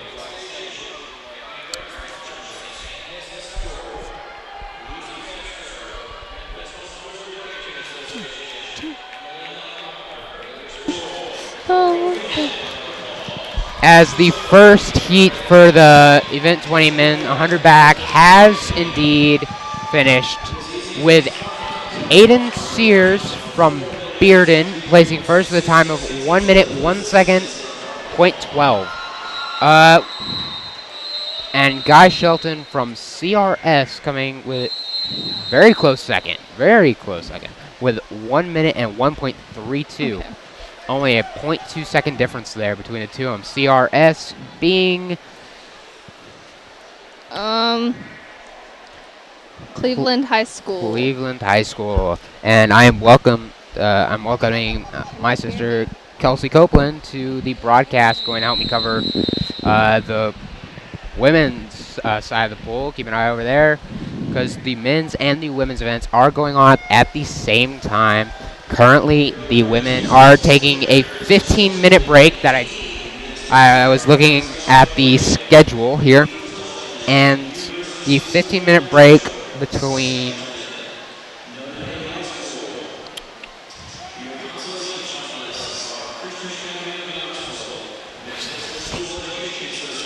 it looks like the guy in lane 6 is doing really well ahead of everybody. What? Right Lane 6, Daniel Panic. Daniel Panic, I believe that name is partially cut off, so I will make double check that here. Yes, just Daniel Panic. On the scoreboard, 8. The K is cut off on the end, but it is indeed him. From USN, University School of Nashville. He is very closely followed in lane 7 and lane 3 by Daniel Kachin of AHS. And actually, lane 3, Nelson Chung overtook him from CRS, which was... That's Cleveland, isn't it? I do believe it was Cleveland. I would like to double check this, though. Cleveland High School. Cleveland High School. Taking the lead there at the very end. A .03 second difference between him and Daniel Panic from University School of Nashville, who held that for the majority of the race. Third place being Daniel Kachin, who was very close there from AHS, being Arlington High School. He stayed there, right there with the top for the entirety of that race. Good effort by him. As the second heat is third heat. We came in at the very end of the first. Second heat, we have covered in entirety. Speaking wise, looks really close. I can't really tell. Yeah, fourth. That's the fourth lane. I was saying third heat, but I stopped mid thing. I confused. Lane 1, Joshua Graves. Now he's fallen back just a little bit, but he's right up there at the front. He's up there fighting for second, especially against lane 6 and 7, Grant Green. And now lane 3 has started to get up there. Green Hill. Sorry. And My bad. Will Powell with Jimmy. I apologize because the names, the longer names are getting cut off on the scoreboard. I have to, where I can tell who's in what place officially. So I have to glance to my heat sheet here to check the names here. But Jimmy Joe Boone from SAS, St. Andrew Sewanee School, came in first for the third heat. Are we starting the girls soon, or it looks like there's still people in the pool? Girls looks like their break is winding to a close, and we do have official times for the men's 200 free relay. And we will keep our eye on those, see if the Webb team did in fact qualify or not. I believe they did, but we are going to check the official scoring here in a minute when it scrolls around. Meanwhile, in the pool for the guys, and they qualified. They were 5th place there, with the women's 200 free relay starting to go up right now too. We'll keep an eye on that as well. So, is it just me, or are these 100 backs finishing really fast? Is this pool longer than that pool? Like this way? No. Just to interrupt real quick. Sorry. The girls, Webb came in 20th. Nice. Not a bad showing considering it is state. I do not know if that is enough to go to consolation or not. I am unsure on the consolation cutoff. I believe there's a consolation too. But I did, while doing that, unfortunately miss the placing for Heat 4 of Event 20, the men's 100 bag. I apologize for that. I was trying to figure out who did qualify or did not qualify for the men and women 200 free relay. This does lead me to believe that we did miss the 500, seeing the times for the 500-yard freestyle for the men.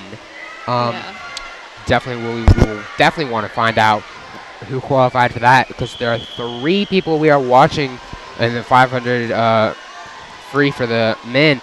Jaron Cook from Webb, who was seated 5th overall, he did a very good showing. Almost definitely going to qualify. He was in the last heat. Good spot in that heat. along with Evan Pinion, the highest seeded person being the son of Miss Harbison, who mans the front desk of the high school at Webb, along with Daniel Hayes, who was in a very good spot to qualify from Collierville High School. He has family and I assume family friends watching from Ohio. We thank you for joining the broadcast today. Meanwhile, we have moved on to the 6th heat of Event 20, men's 100 back. And over in the girls' pool, we've got 3 swimmers for Heat 1, Event 19, 100 back. And it looks like it's pretty close, but lanes 4 and 5, Isabel Siegel and Leslie Maynor are looking closer to 1st and 2nd than, except in lane 2, Helen Wilson is still keeping up with them pretty well. And the final is going to be Siegel, Maynor, and then Wilson being from Bearden, Science Hill, and St. Andrew Sewanee, respectively. And over on the men's, we have that is really very, very close between almost the entire lane, finishing within. There was a tie for second. Second and a half, I'm going to say. There was a tie. And keep in mind, these are tracked to the 100th of a second. And there was a tie of 57.71 for second place, with first place being 57.48. Austin Murphy pulling out with the first place for MHHW, which stands for Morristown Hamblin High School West. And then Bailey Best and Ryan Crumpler tying for second from RAV and Indy HS. Indy HS being standing for Notre Dame High School, and RAV standing for Ravenwood High School. With times of 57.71. Very good times for all 3 of those. Over in the girls, we have also pretty close, except it looks like lane 6 is head. Lane 5 closely followed. Oh, 5. That's 5. 5 closely followed by 6 and 8. Okay. In lane 5, there's Christina Lee from GHS. I do not know what that is. And over the guys for Heat 7, we actually have a near perfect example of how these lanes are seated. They are seated to by time going lane 4, 5, 3, 6, 2, 7, 1, 8. It is supposed to form a wedge. Middle lanes, theoretically, if everyone swims their seat time, middle lanes will be ahead. And as you go out towards the edges, they get farther and farther behind, theoretically. This is a pretty good, this is about the best showing all day we've seen of the representation of how it theoretically works. As you can see, though, I mean, it almost never pulls out seat times. They are important, but a lot of times they're not going to tell you. Almost never they're going to tell you who's going to win. And over in the girls. If you let me interject real quick, I'm going to finish up on the guys because they did finish before the scores get wiped.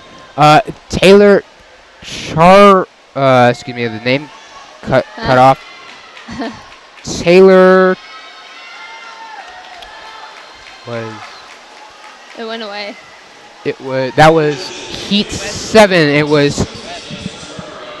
I've just been told that Webb is on the qualifying board. Webb is on the qualifying. 200 free relay. We know that they were up there.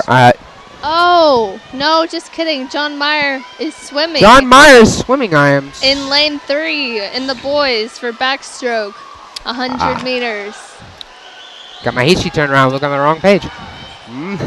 No wonder everything got weird right there for a second. That just to explain, that was Taylor Charles in that last. Keep that one. Just finish up that thought. And he comes in at a good 3rd place with a time of 52:20. 3rd place for John Meyer in Heat 8 of event 20 men's 100 back.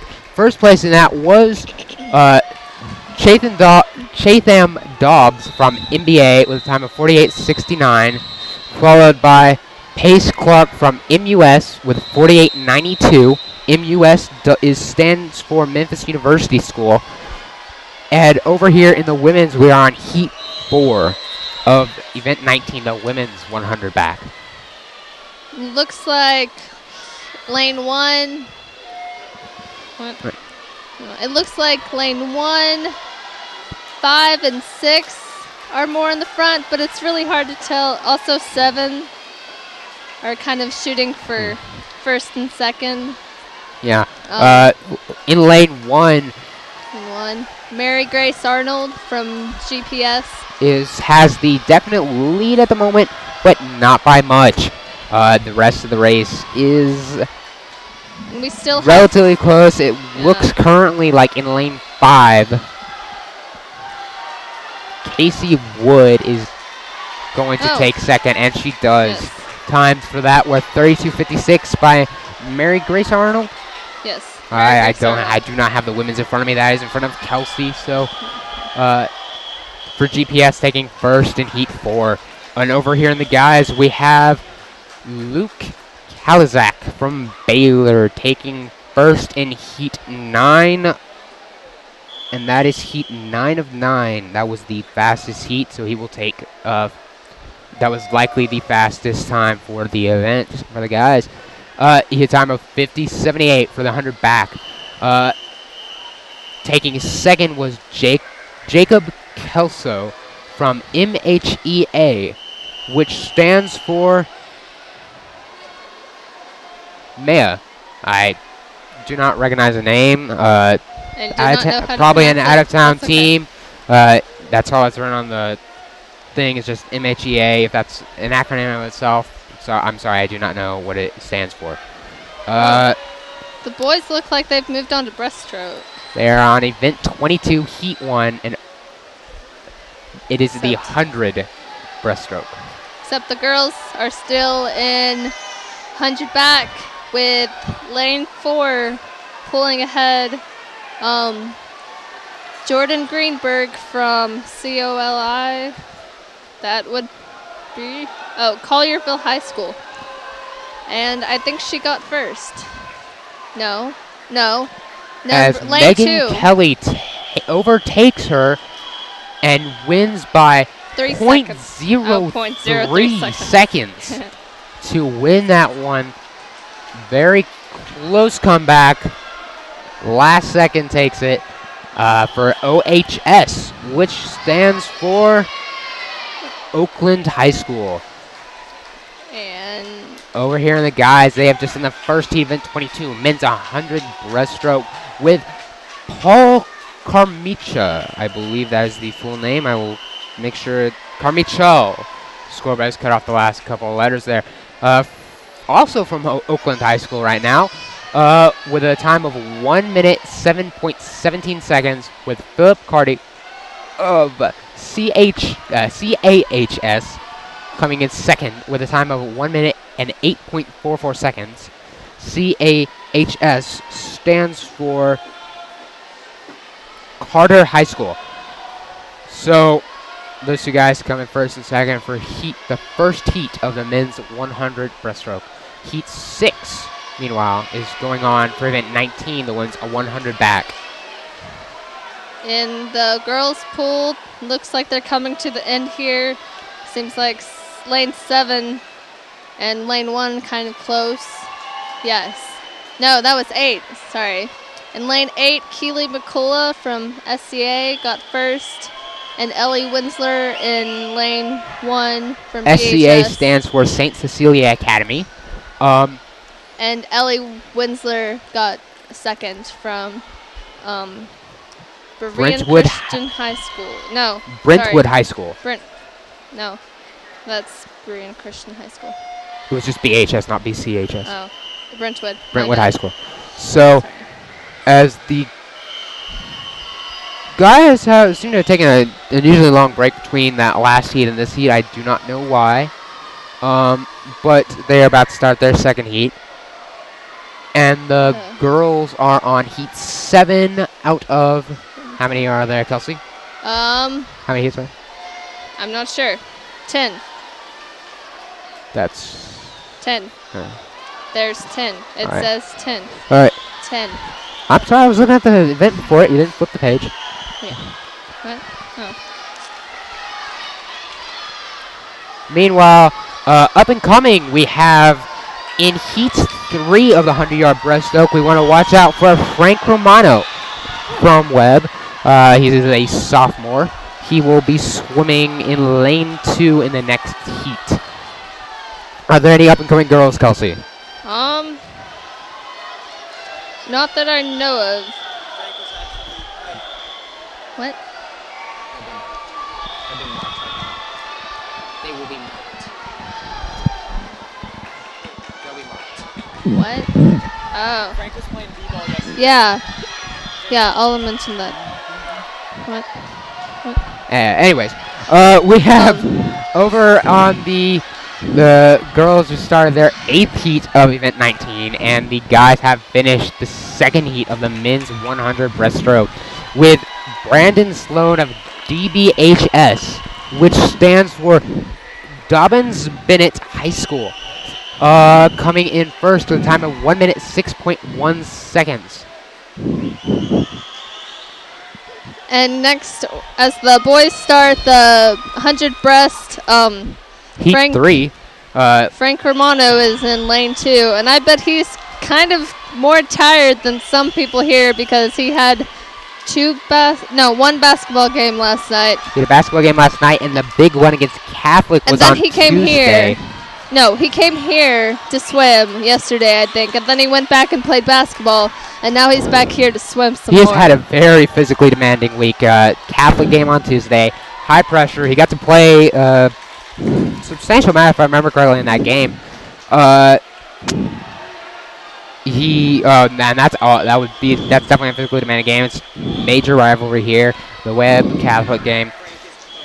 So for him to play basketball in that environment where, I mean, you got no choice but to give it every ounce of energy you got, have Wednesday and Thursday only to rest, and that's not a lot for what he has had to do in the last 2 days because he had to swim yesterday. Today is the 2nd day of qualifying for the state. 2nd day state has been going on. State swimming has been going on. And he came in first for his heat with a time of 1 minute 5.47 seconds from Webb, followed by Skylar Findle from HILL. Hillsboro High School with a time of 1 minute 7.41 seconds. But just going back to that, Frank has had a very physically demanding last week because yesterday he swam, and then last night there was the first round of the Division I basketball tournament that's going on this weekend as well. I am impressed that he did also so well. going to find, you will find a link to that on our page. The broadcast is being covered by the Ezel Harding broadcast team. It will still be linked to our page, though, so you can see how the boys and girls basketball team for Webb does at www.wow-network.org and following the live broadcast link. I'm not sure on the times. We will find those out for you. The Webb teams, both Webb teams, men and women's, did win last night and are doing championships this morning. So we wish them the best of luck. Tune into them when you get a chance. And we do hope that Brentwood, Brentwood. Ezel Harding tune into their broadcast. I hope they'll do a great job working there. So now we have Heat 10, which was the final heat of event 19 for the women's 100 back going on. Looks like lane 4. Let's see, which heat is this? 10. Kimberly John Williams is in the lead with lane 3 and lane 7, kind of right behind her. No, she finishes clear win first. for John Williams, Kimberly John Williams, though, from Baylor. with a time of 20. Excuse me, that was the lap time. 55.69. Backstroke in 20 seconds. 20-second backstroke. A 20-second backstroke there. Quite amazing. No, it was 55.69. I apologize. They put up the individual time for down and back, for each down and back before it switches over to the final time, and it's in the same exact spot. So when I look over there, sometimes I think, hey, there's the time. Let's call it out. Meanwhile, over in the guys' lane, there hasn't been anything going on recently. I did notice them changing the sensors, the hand sensors in lanes 1 and I believe it was 5. 5. It might be a problem if those are messing up. It's gonna be a big deal because they do have. I do believe they will have hand timers for any event here. Human timers, as well as they have a stopwatch timer and someone who will and an automatic timer where someone just presses a button to stop it. That's how they do it at City Meet here at the Allan Jones Intercollegiate Aquatic Center during the summer. They have 3 timers. They have the automatic touch sensor timer. They have someone with a stopwatch for each lane, and they have a little button that someone will press for each lane when that person ends. That will be a separate 3rd timer. So I'm sure they have backups. If it doesn't work, it's not a big deal. Biggest problem that would happen if that happened is just no one's going to know the times up on the scoreboard. That's going to be a big problem for coaches, especially if they're trying to focus on multiple people at once. Meanwhile, we have the girls starting Heat 1 of event 21, 100 breast, and men moving on to Heat 4. Let's see. And Chloe Ford from Science Hill High School finished first with a time of 1:16.20.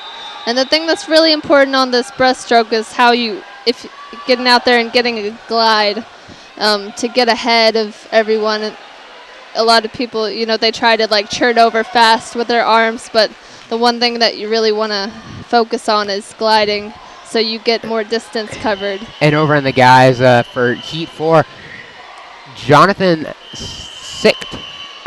That might have been cut. Part of that name might have been cut off on the scoreboard there. Sichtberg came in first there for NBA as the next 2 heats start. And I mean, as you were saying, it's really, you have to find the happy medium between the glide, because if you take too long and you glide for too long, then you lose speed. Because I mean, you're not pushing against the water or anything, and you're not gaining any momentum, any push. But if you keep going, but if you just keep going and you don't glide, you're pushing against the water a lot in backstroke, just because of the way the stroke is. So you're going to be slowing yourself down that way. So you have to find that happy medium. That's just going to come with practice.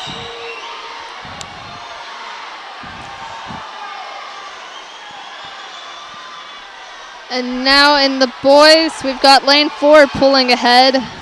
Literally pulling. Well, I guess they all pull pretty much, but in this one you can see the pulling motion more, kind of. Yeah. Sort of. Anyways, Okay. and over on the girls' side in Heat 2 of event 21, we had Stiegler. His first name, part of it got cut off because he has the sheet for the girls. For SMSD, coming in first with 1:14.55. And over in the guys for Heat 5, there was Allan Liang from NBA coming in first with 1 minute 2.75 seconds.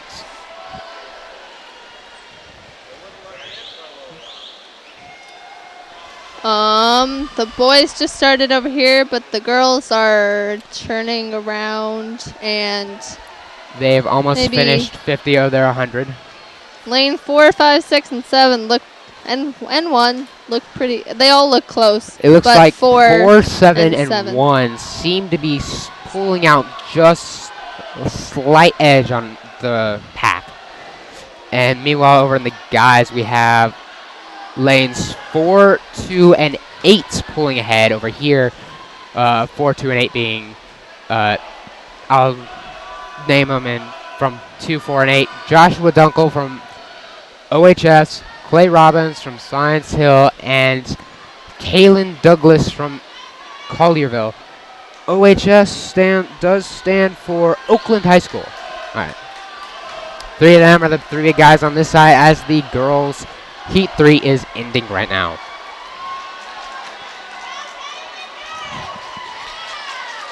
So Heat 3, Allie Goodman got first from CAK with a time of 1 minute 13 seconds, 0.20 milliseconds.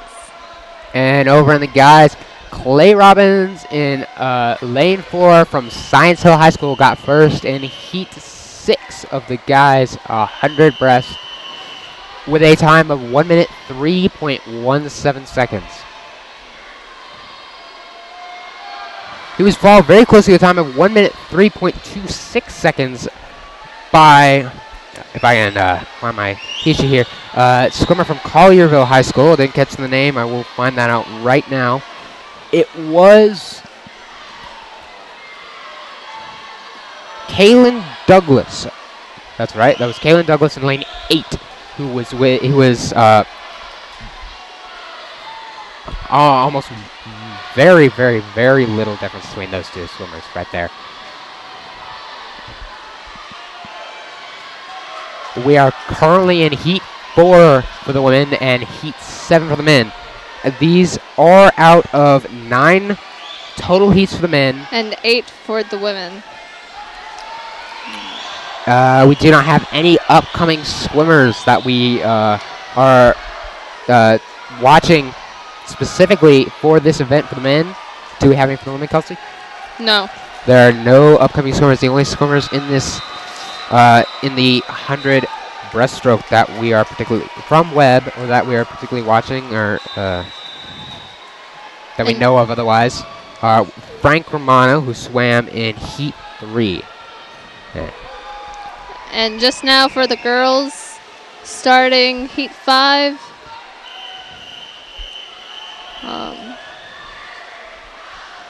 Also, seems like the breaststroke really starts out really tight.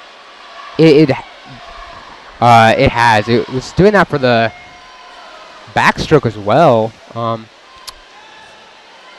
To be perfectly honest, I think it's been that the farther along you get in the heats, the more varied it becomes. Like the earlier heats seem so far, that to me at least, to have a tendency to be very closely packed, kind of moving along somewhat at the same rate. And then those later heats, like the 7, 8, 9 heats, heat 7, 8, 9 or so, there's been a lot more variation, people coming, moving forward and back.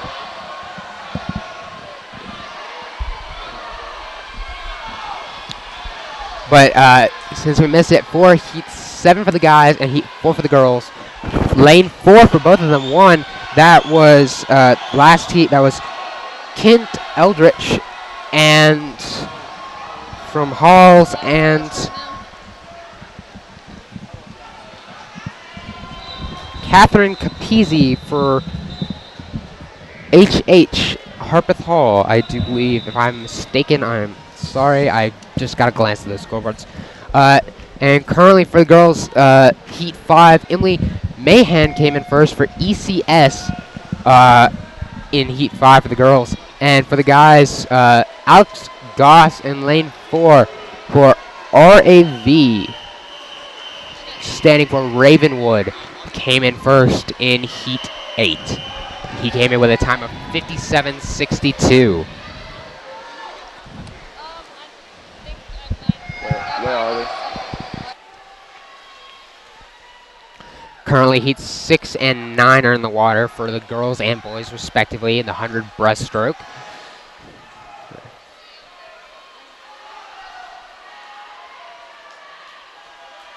You ready? And I am now joined by. You want to introduce yourself? What's up?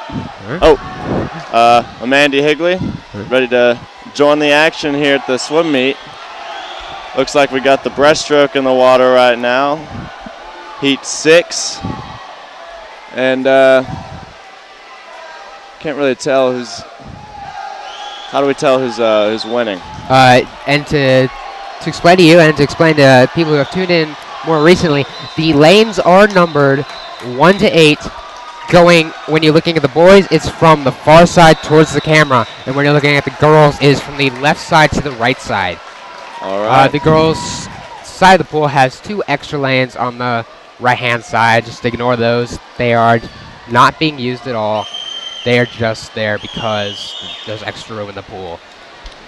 All right. Well, Heat 7 just jumped in the water, and it's looking like.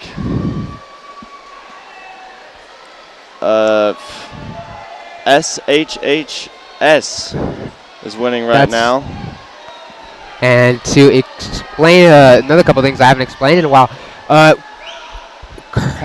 the teams are listed on the scoreboard. It gives you the name, then the team that they're on. The teams are all in like acronyms.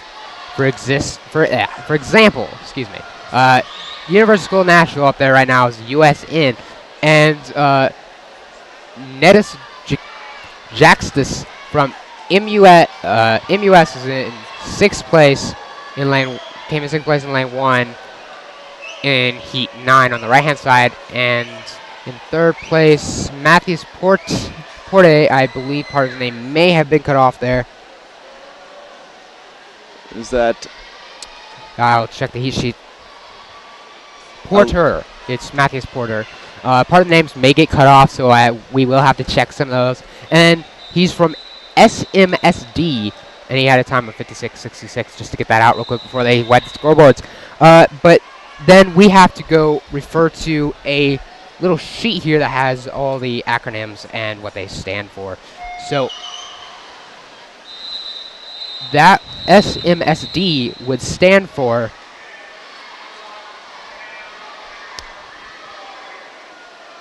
Signal Mountain Swim and Dive, so they're from Signal Mountain. Not all. These are the team names that were entered when all the teams got all their paperwork in. So it's not necessarily the exact name of the school. For example, right there, there is not a school named Signal Mountain Swim and Dive, to the best of my knowledge. That's the team name that they put on all their forms that they put in. Meanwhile, women have moved on to Heat 8 of 100 breaststroke, and the men have changed events entirely to event 24. They're in Heat 1 of the 400 free relay. And in lane 4 right now, we've got Paige Schreiger, who's come out to a lead for JPII, standing for Pope John Paul. And she's going to take that one. Time of 34 seconds. Well, we know Pope John Paul II is good. They have good breaststrokers because they have 2 people coming in the top heat, and they placed 1st and 4th. Paige Schreiger, excuse me, I'm pronouncing it right, and Maddie Colby placed 1st and 4th from the same school. That's quite impressive, honestly, to have 2 people from the same school being that good at the same stroke there. Yeah, I mean, they got that stroke locked down, put it that way. You get some good points out of that, I'd say. And keep in mind, these are qualifying, not finals. The only thing that matters is that you are in the top 16. If you're in the top 16, you move on to finals and have a chance to place for points for your team. Looks like we've got a relay now. Girls have joined the guys in the 400 free relay. 4 people swimming 100 yards each. That's 2 down and backs. Currently over on they both in Heat 1, but these are 400s. They take a decent amount of time. The first couple of seat times we have are in the 4-minute range. The lowest seat times for this on the guys, at least, are about the 3-minute, 10-second range. So it's about 50 seconds difference between all the teams here. Yeah, just curious. Is it Heat 1? Is that the top swimmers? It goes slowest to fastest. And also, another thing I haven't explained in a little while was that the heats, within the heats, they are organized by seat time, by their time that they were given to qualify here. These seed times are ordered out going lanes 4, 5, 3, 6, 2, 7, 1, 8 from fastest to slowest. So theoretically, heat 1 should be the slowest, heat 9 or 10 should be the fastest, and each heat theoretically should form somewhat of a wedge shape. So the fastest swimmers are in the middle, and as you go out, you get the slower swimmers. It's interesting. Very few times, though, do we actually see that nice wedge shape that you kind of expect. Yeah. If you just look at the seed time. So they can be accurate sometimes, but most of the time, they're not going to tell you who's going to win it in a heat. All right. Currently, over on the guys' side, we have, I believe it is Farragut B in lane. Yeah, they just placed first in lane 4 for the guys. Local school, Farragut.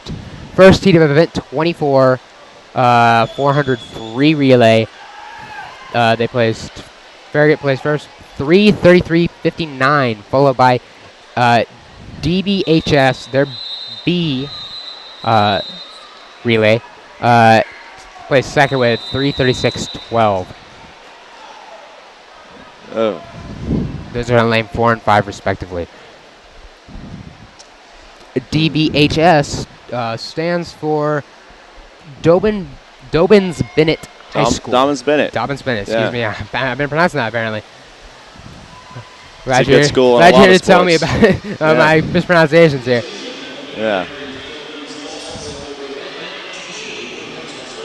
We do have an upcoming Webb team, Webb swimming here in lane heat 6 and lane 6 of this event. Actually, for the men, there will be the Webb team, and they are seeded 4th for the entire event. So we expect a good showing from them. Hope they do well. Keep an eye out for that coming up. Is there anything for the girls coming up that we are going to definitely want to keep an eye out for? What's Webb's abbreviation? What's Webb's abbreviation?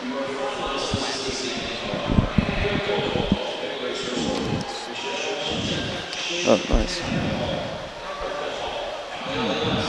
And there is one. They are also going to be in Heat 6 of their 400 free relay event. There's a 23, men's is 24. They will also be in Heat 6. They will be in lane 3 of that heat, though. Yeah, it doesn't look like the Webb women's team has a 400 free relay team. Am I looking at the wrong event? Yeah, they do. Oh, I thought this was the... That ends. Oh, all right. So yeah, they're in. Correction. They're gonna be in the second to last heat of their event, and the guys are gonna be in the second to last of their event. Which is a good thing, right? That means they're one of the fastest. That means their seed time was in the top 16. So as long as they keep about what they did, nobody else makes massive improvements, which I mean it's kind of hard to do in the short amount of time between when you get these seed times and when we actually have this. When they actually all get here and have this big meet. So the big concern is that someone maybe overdoes it on one of their earlier events and comes in tired. Since they are close to that 16th spot, it is kind of going to be close. They're going to have to do a good race for them. Yeah, and these are just qualifying matches, so... I am not sure what the cutoff for consolation. I'm pretty sure there is consolation here. There's been one swimmer that we do know of that did qualify so far today. That was Adam Thomas in the 100 free. That was first event this morning, I do believe. if I remember correctly. My memory serves me correctly. Yeah. And indeed, it was the first one this morning. He came in 8th as far as qualifying, which is not bad at all. Besides, most of these swimmers, if they know that they can definitely make it, they're going to hold back a little. Try to conserve that energy so that they don't wear themselves out before their other races and before they get to the finals. Yeah, it's a good strategy. I mean, you go into the finals and you want as much energy as you can because really the qualifying doesn't matter as far as score-wise. As far as distinct placing. As long as you're in the top 16, it doesn't matter. Yeah, yeah. And meanwhile, over in the guys for Heat 2, it looks like Centennial A pulled out with a massive 10-second lead to get first place with a time of 3:24.07, followed by Maya, which came in second from lane 1 with a time of 3:34.86. And as the girls are also finishing Heat 2, we've actually got a pretty even race in the girls. Actually, they're not finished. I just saw the times going up there for the lap times. Yeah, it's lanes 2 and 3 look head-to-head right now. That's LCHS and SHHS. I know, SHHS is Science Hill High School. LCHS is Lenore City. So two pretty local schools. And they were 0.28 seconds apart. That's almost enough. That's basically nothing. But it does look like in this particular swimmer matchup between two, because this is a relay. That's the thing about relays. Their inconsistent positioning can change quite a bit because you have 4 swimmers, inconsistent speeds because not everyone swims the same speed, obviously, or else you never get anybody to win because everyone tied all the time. So yeah, it sort of adds the excitement when you have 4 different swimmers because you go in with the lead at one time. Another swimmer jumps in, could take the lead. I'm not sure if the swimmers would say it adds to the time. They probably say it adds to the stress and the nerves, but that's probably what they'd tell you because you're over there on the side of the pool going, come on, come on. Yeah, yeah. And I mean, actually, it looks like Collierville has overtaken both Science Hill and Lenore City to take first place. There at the end, right there, what we were saying. Both of those teams had a huge lead on Collierville, but Collierville had a good swimmer at the right time. Good swimmer matchup there. I mean, I guess in the end it doesn't really matter because the times add up in it anyways. But the way it looks like they had the right swim at the right time to catch up. Yeah, Collierville has really made their way back into this swim, but looks like Science Hill is going to take their lead back. No, correction, actually, Lenore City.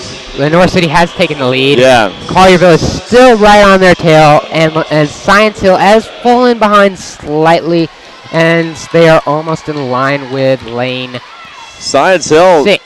It looks like they took 4th. Yeah, Science Hill got over to a university school in Nashville, taking 3rd from lane 6 with a time of 4:06.32. Lenore City High School taking first with 4 minutes, 4.49 seconds, and Collierville taking second with 4 minutes and 6.31 seconds. Yeah, excellent comeback there by Collierville. And the gap between second, third, and fourth comes down to 0.6 seconds. 3 teams finishing within 0.6 seconds of each other. That being Collierville, and the other 2 were, I'm sorry, the scoreboard got wiped here. It was Collierville. If I can find where it is.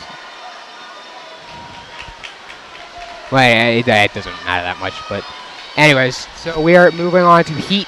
The guys are almost 3 minutes into Heat 3 of Event 24. They're 400 free relay, and the girls have just started Heat 3 of Event 23. They're 400 free relay. So guys should be coming up on the end of their race very soon. Lane 2 being, which is STEM, being about half a body length ahead, and lanes 7, 8, and 4, it looks like. Excuse me, 6, 7, and 4. We're close there to the end. And then 4 pulled ahead at the last second. That would be STEM followed by BTHS, which stands for... I haven't been able to locate BTHS. I apologize there. Followed by OHS and MBA. The lanes they ran were 2, 4, 6, and 8. So, I mean, as soon as we get out who's in what order, it changes. It's really kind of volatile in these relays, as we've been saying. I don't really know how else to put it. Yeah, it's hard to keep up with because one team's in the lead and another team's in the lead, and if you really don't know what's going on. You either have to know who the teams are already, which, I mean, there's just so many teams we can't. And they're rotating through them so fast. It's wild. Swimming, it's a very fast-paced. If you don't know who's going when, it's a lot easier if you're just looking for one particular school. We will focus on Webb whenever they do come up, but until they come up, we will be trying to just cover whoever is out in the pool. Currently, it looks like the girls have just finished Heat 3 for Event 23, 400 free relay, with... Nah, I don't think so. I just saw people pulling out of the water after their leg of the relay, excuse me. But currently, it looks... There's a tie. Currently. At that lap point, it was a tie between Farragut and OHS, which is... Yeah, local school, Farragut. Oakland High School and Farragut were tied at that, when the touches are timed, their lap time. Yeah, Farragut actually looks like they've got a pretty healthy lead right now in the women's race with that third swimmer just jumped in. And we do want to remember to keep our eyes peeled for Heat 6 for both the men's and the women's 400 free relay, because the Webb relays will be in both of those. For the women, it is the second to last heat, and for the men, it is the last heat. That is the Webb A will be in lane 6 for the men, and Webb will be in lane 3 for the women. As in Heat 6. We are currently in lane 4 for the men and 3 for the women. Yeah, high expectations for that women's team. Come in with a 3:48, so they're currently expected to get third place in that heat right there. That's and men expect to do very well because they're seated 4th in the entire event. Great spot for them. They're probably gonna just make sure they qualify, conserve as much as they can, but make sure they qualify. That's the weird thing about it. Yeah, that's a strong That's the weird team thing about too. that. You have to, if you are, the higher up you are, the weirder it gets, because you want to try to conserve energy. I'm going to interrupt myself to announce that Farragut High School for the women in Heat 3 of the 400 free relay did take first in lane 4 with a time of 4 minutes and 1.41 seconds. And going back to what I was saying, you want to conserve energy, but at the same time, you're probably thinking in your head, what if I conserve too much energy? What if I slow down too much and don't? Yeah, and if you don't qualify, you're going to be kicking yourself. You know? Exactly. So it's you want to go fast, but at the same time, you don't want to overexert yourself. So it's kind of a weird balance when you think about it. It's a lot more strategic than you'd think, really. Especially with lining up your swimmers. Do you want your fast swimmers to go first? Do you want your fast swimmers to go last? And that's not actually going to be a time issue. That's going to be a mental issue because their time's going to have the same anyways. But if one person really struggles, like with pressure when their team's behind, you might want to put them in front so that they don't have to deal with that. They don't have that pressure if they're not very good at handling that. It's going to be more mental organization is the order. And there's always a lot of pressure on the anchor, the big anchor of the relay. And a lot of teams will put their fast swimmers at last so that they can really just, if they're down a little bit, they can come back and get it. And that Webb's swim team. Yeah, and I'm going to interrupt for Heat 4 of the 400 free relay. Maya got first from lane 5 with a time of 3:10.2 for the 4th heat. And now the girls are in the 4th heat and the guys are in the 5th heat. One more heat for the guys until we see the Webb relay team. We are trying to keep track of who is qualifying. We've missed a couple of people, though. I do want to get those just on paper because they have a scoreboard running that's constantly cycling through them. It's kind of hard to find a time to glance over there, though, because everything's moving at a very rapid pace here. Looks like we got a fan section trying to start a wave here at the swim meet. That's interesting. I would really enjoy to see that, to be perfectly honest. It'd be I'd love to fun see to that. see. That'd be exciting. Meanwhile, heat 4 for the girls in lane 7, and it looks like lane 3 as well are very.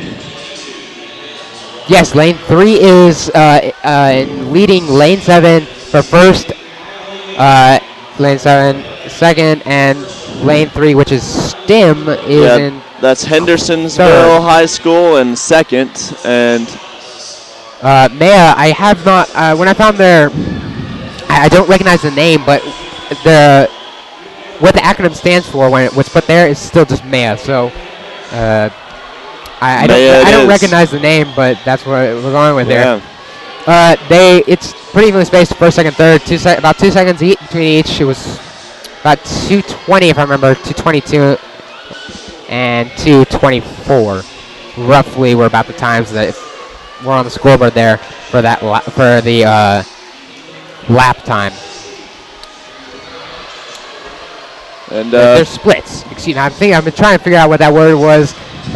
Oh dang, it's the split. That's what it is, the split time.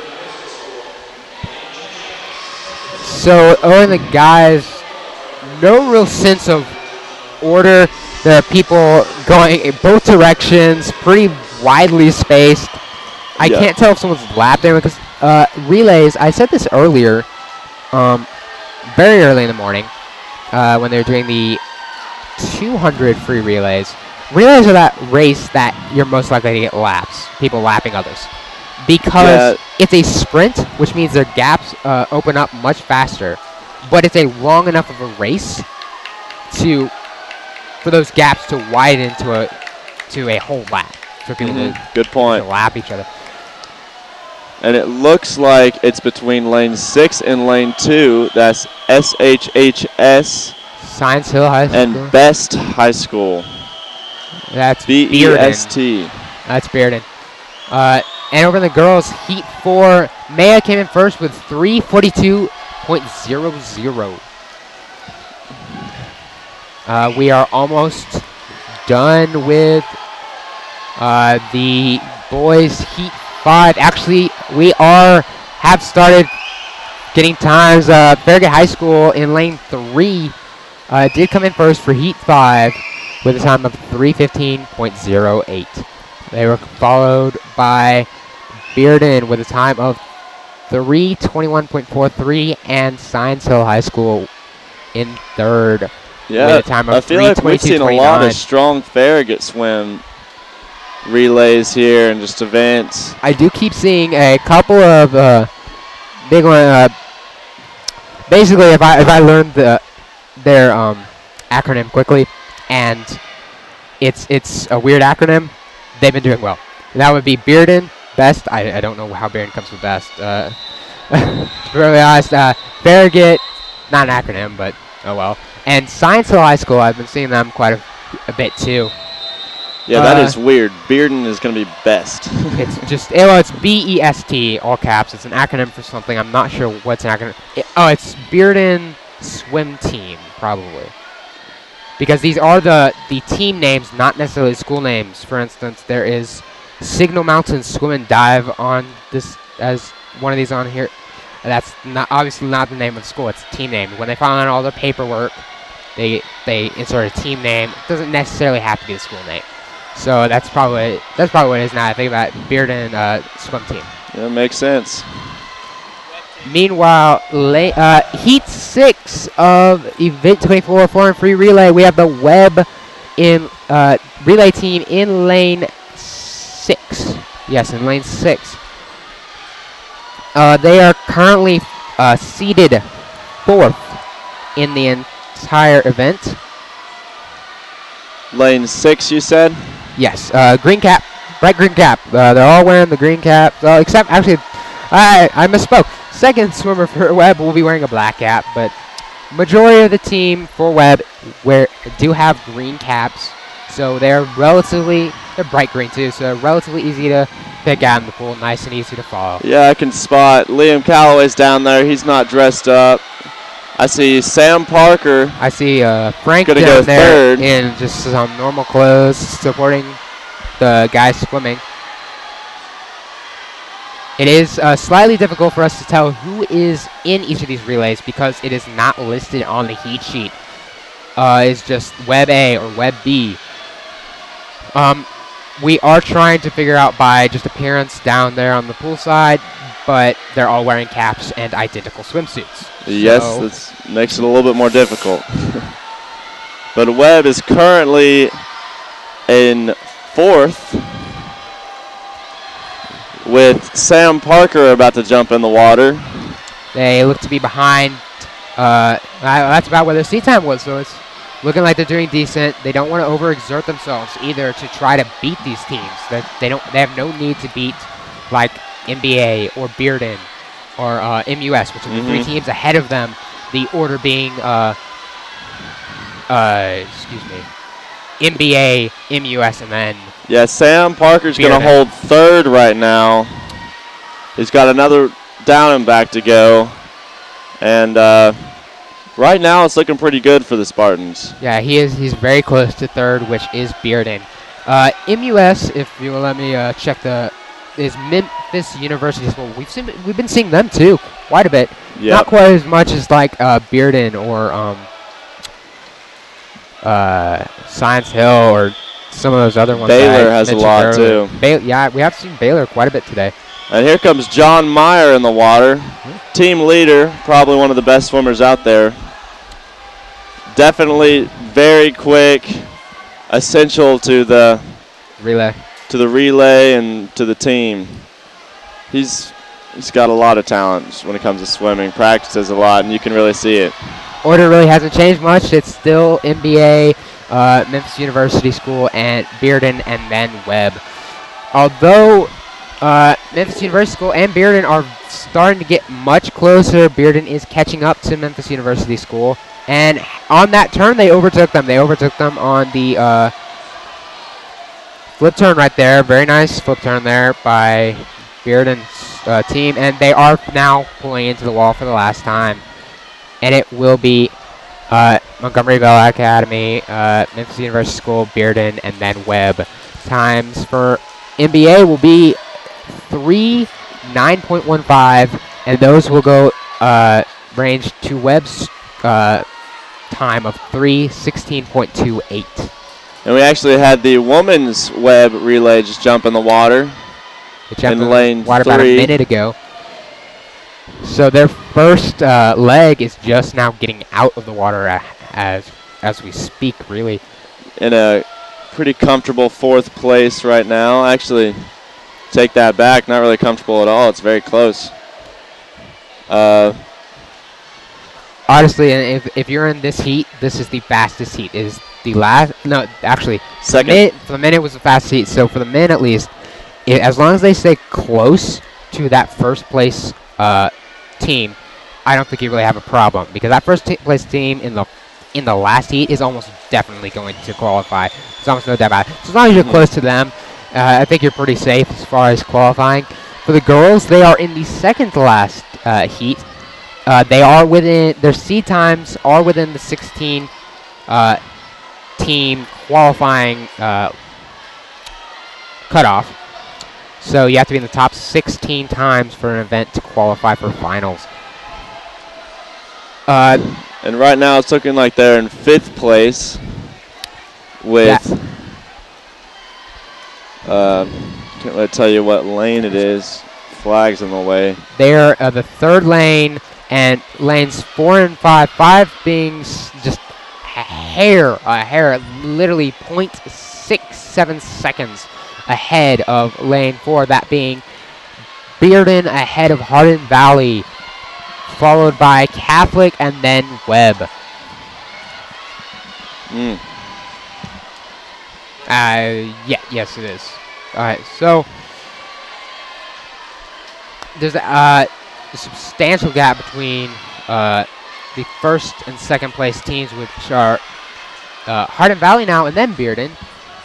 Still very under a second difference, like under half a second difference is what we're talking about here. They're basically right next to each other. But between them and the next person, which is Knoxville Catholic High School, it's a pretty big margin. And then Webb is right on Catholic's feet. Yeah, got a solid 4th place, which should be good enough to get him into the qualifying. Yeah. I couldn't imagine another, what, Unless 15 schools having a better time than that. Unless someone in Heat 5, most likely, just had an outstanding day right now. They are pretty safe as far as qualifying goes. And actually, Webb is, in the girls, they are catching up to Catholic currently, and it looks to be a .60 difference between Hardin Valley and Bearden right now for well, that was the final, actually. Hardin Valley gets first in lane 4, followed by lane 5, Bearden. Then in lane 2, Knoxville Catholic High School, and then lane 3 is Webb. The times for those top 4 teams ranging from 3:35.65 to 3:45.32. 10-second difference. But I mean, that's 4 teams, 10-second difference. So they're getting these Webb times right actually here kind of spread out. Beat their time that's listed on this sheet right here. That's another good sign that they will indeed qualify. It's very hard to beat another team, even if you improve, if they also improve. Yeah. So they are in the top 16 seeded teams for the event already. So they have a very good shot at qualifying. I do believe we will see them. So good news for both Webb later. teams. Looking at 2 qualifications for the relays. Got a couple guys just in the water warming up in the guys pool right now. A couple Webb guys, actually. See Sam Parker down there, John Meyer, Liam Calloway.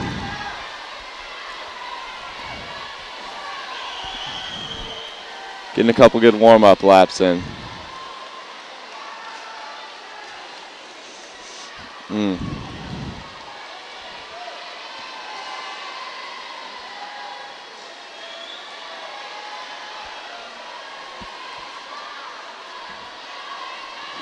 And right now, the final heat of the women's 400 relay, we've got lane 5, which is going to be Baylor. Another strong team, probably the favorite team coming in here. But they're looking really good right now.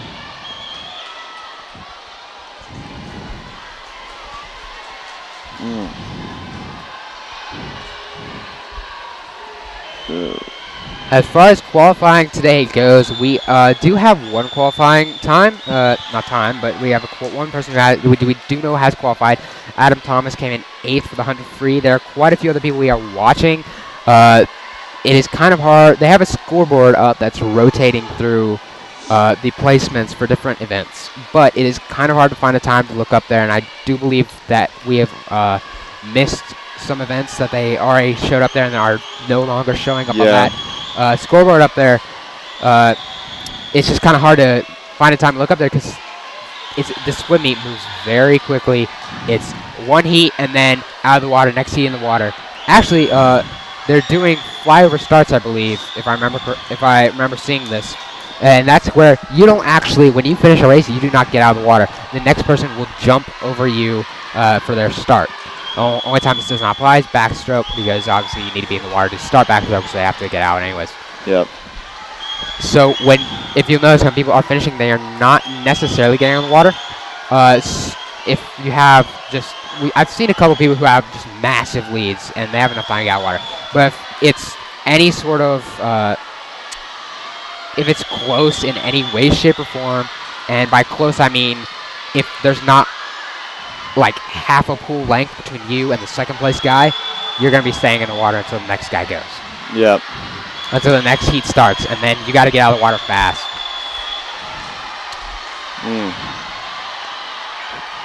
Yeah, in this last heat, Baylor's still looking strong. Followed in lane 4, very closely by Harpeth Hall, HH. another team that we've been seeing a lot of today. Harpeth Hall very close. Actually going to take Baylor. The last second by a decent margin. Excellent finish. Actually looking down at the heat sheet here, I didn't see it, but from when I looked down to looking at those times, they finished with... Actually, they finished with a .25, if I'm counting this. No, .15. 1.15. Excuse me, .15 difference there. So they came very back close. at the last second there. Yeah, if I had to look up from up here, and they didn't have the times, I couldn't tell you who won. It looked like they touched about the same time, and Harpeth Hall looked like they were down about a whole swimmer at one point, and they just down there in that last down and back almost. I when I looked there, about when they turned to start heading back toward that touch sensor. Yeah, it was Harpeth Hall was about half a body length behind there, and by the middle of it, they were a little bit closer, but didn't look like they were making enough progress fast enough. But they managed to pull it out in the end. Very nice job by them. Some good competition here in the qualifying. Yeah, that's what you like to see. But they had times of 3 minutes and 33.27 seconds and .42 seconds, respectively.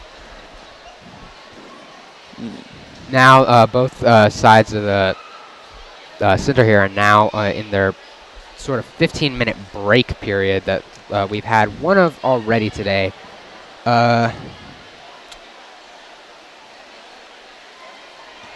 We currently... It looks to like... I apologize, I try to find the schedule on this heat sheet. It goes through the 400 freestyle relay, and then it moves to the men's 1 meter diving. So that means action is going to move away from these two big main pools over to the diving well on the front, which for the majority of the day has been used as a cool down pool. Once you finish a race, so you don't basically just stop after putting in a lot of energy to get down back as fast as you can, so you don't cramp up or anything, get any weird stuff happening to you. It's been pretty full for the most part. There's been 6 or 7 lanes down there all day. People have gone over there after they finish their race, swim, couple laps, cool down, get out, and go off somewhere, relax until their next event. While we have a break here, I want to just kind of run through some of the people that we are watching about qualifying. I'm going to go through the guys, and then I think I've just been told that it's very possible someone from Webb is diving. We are not positive of this. I do not see diving list in the heat sheet here.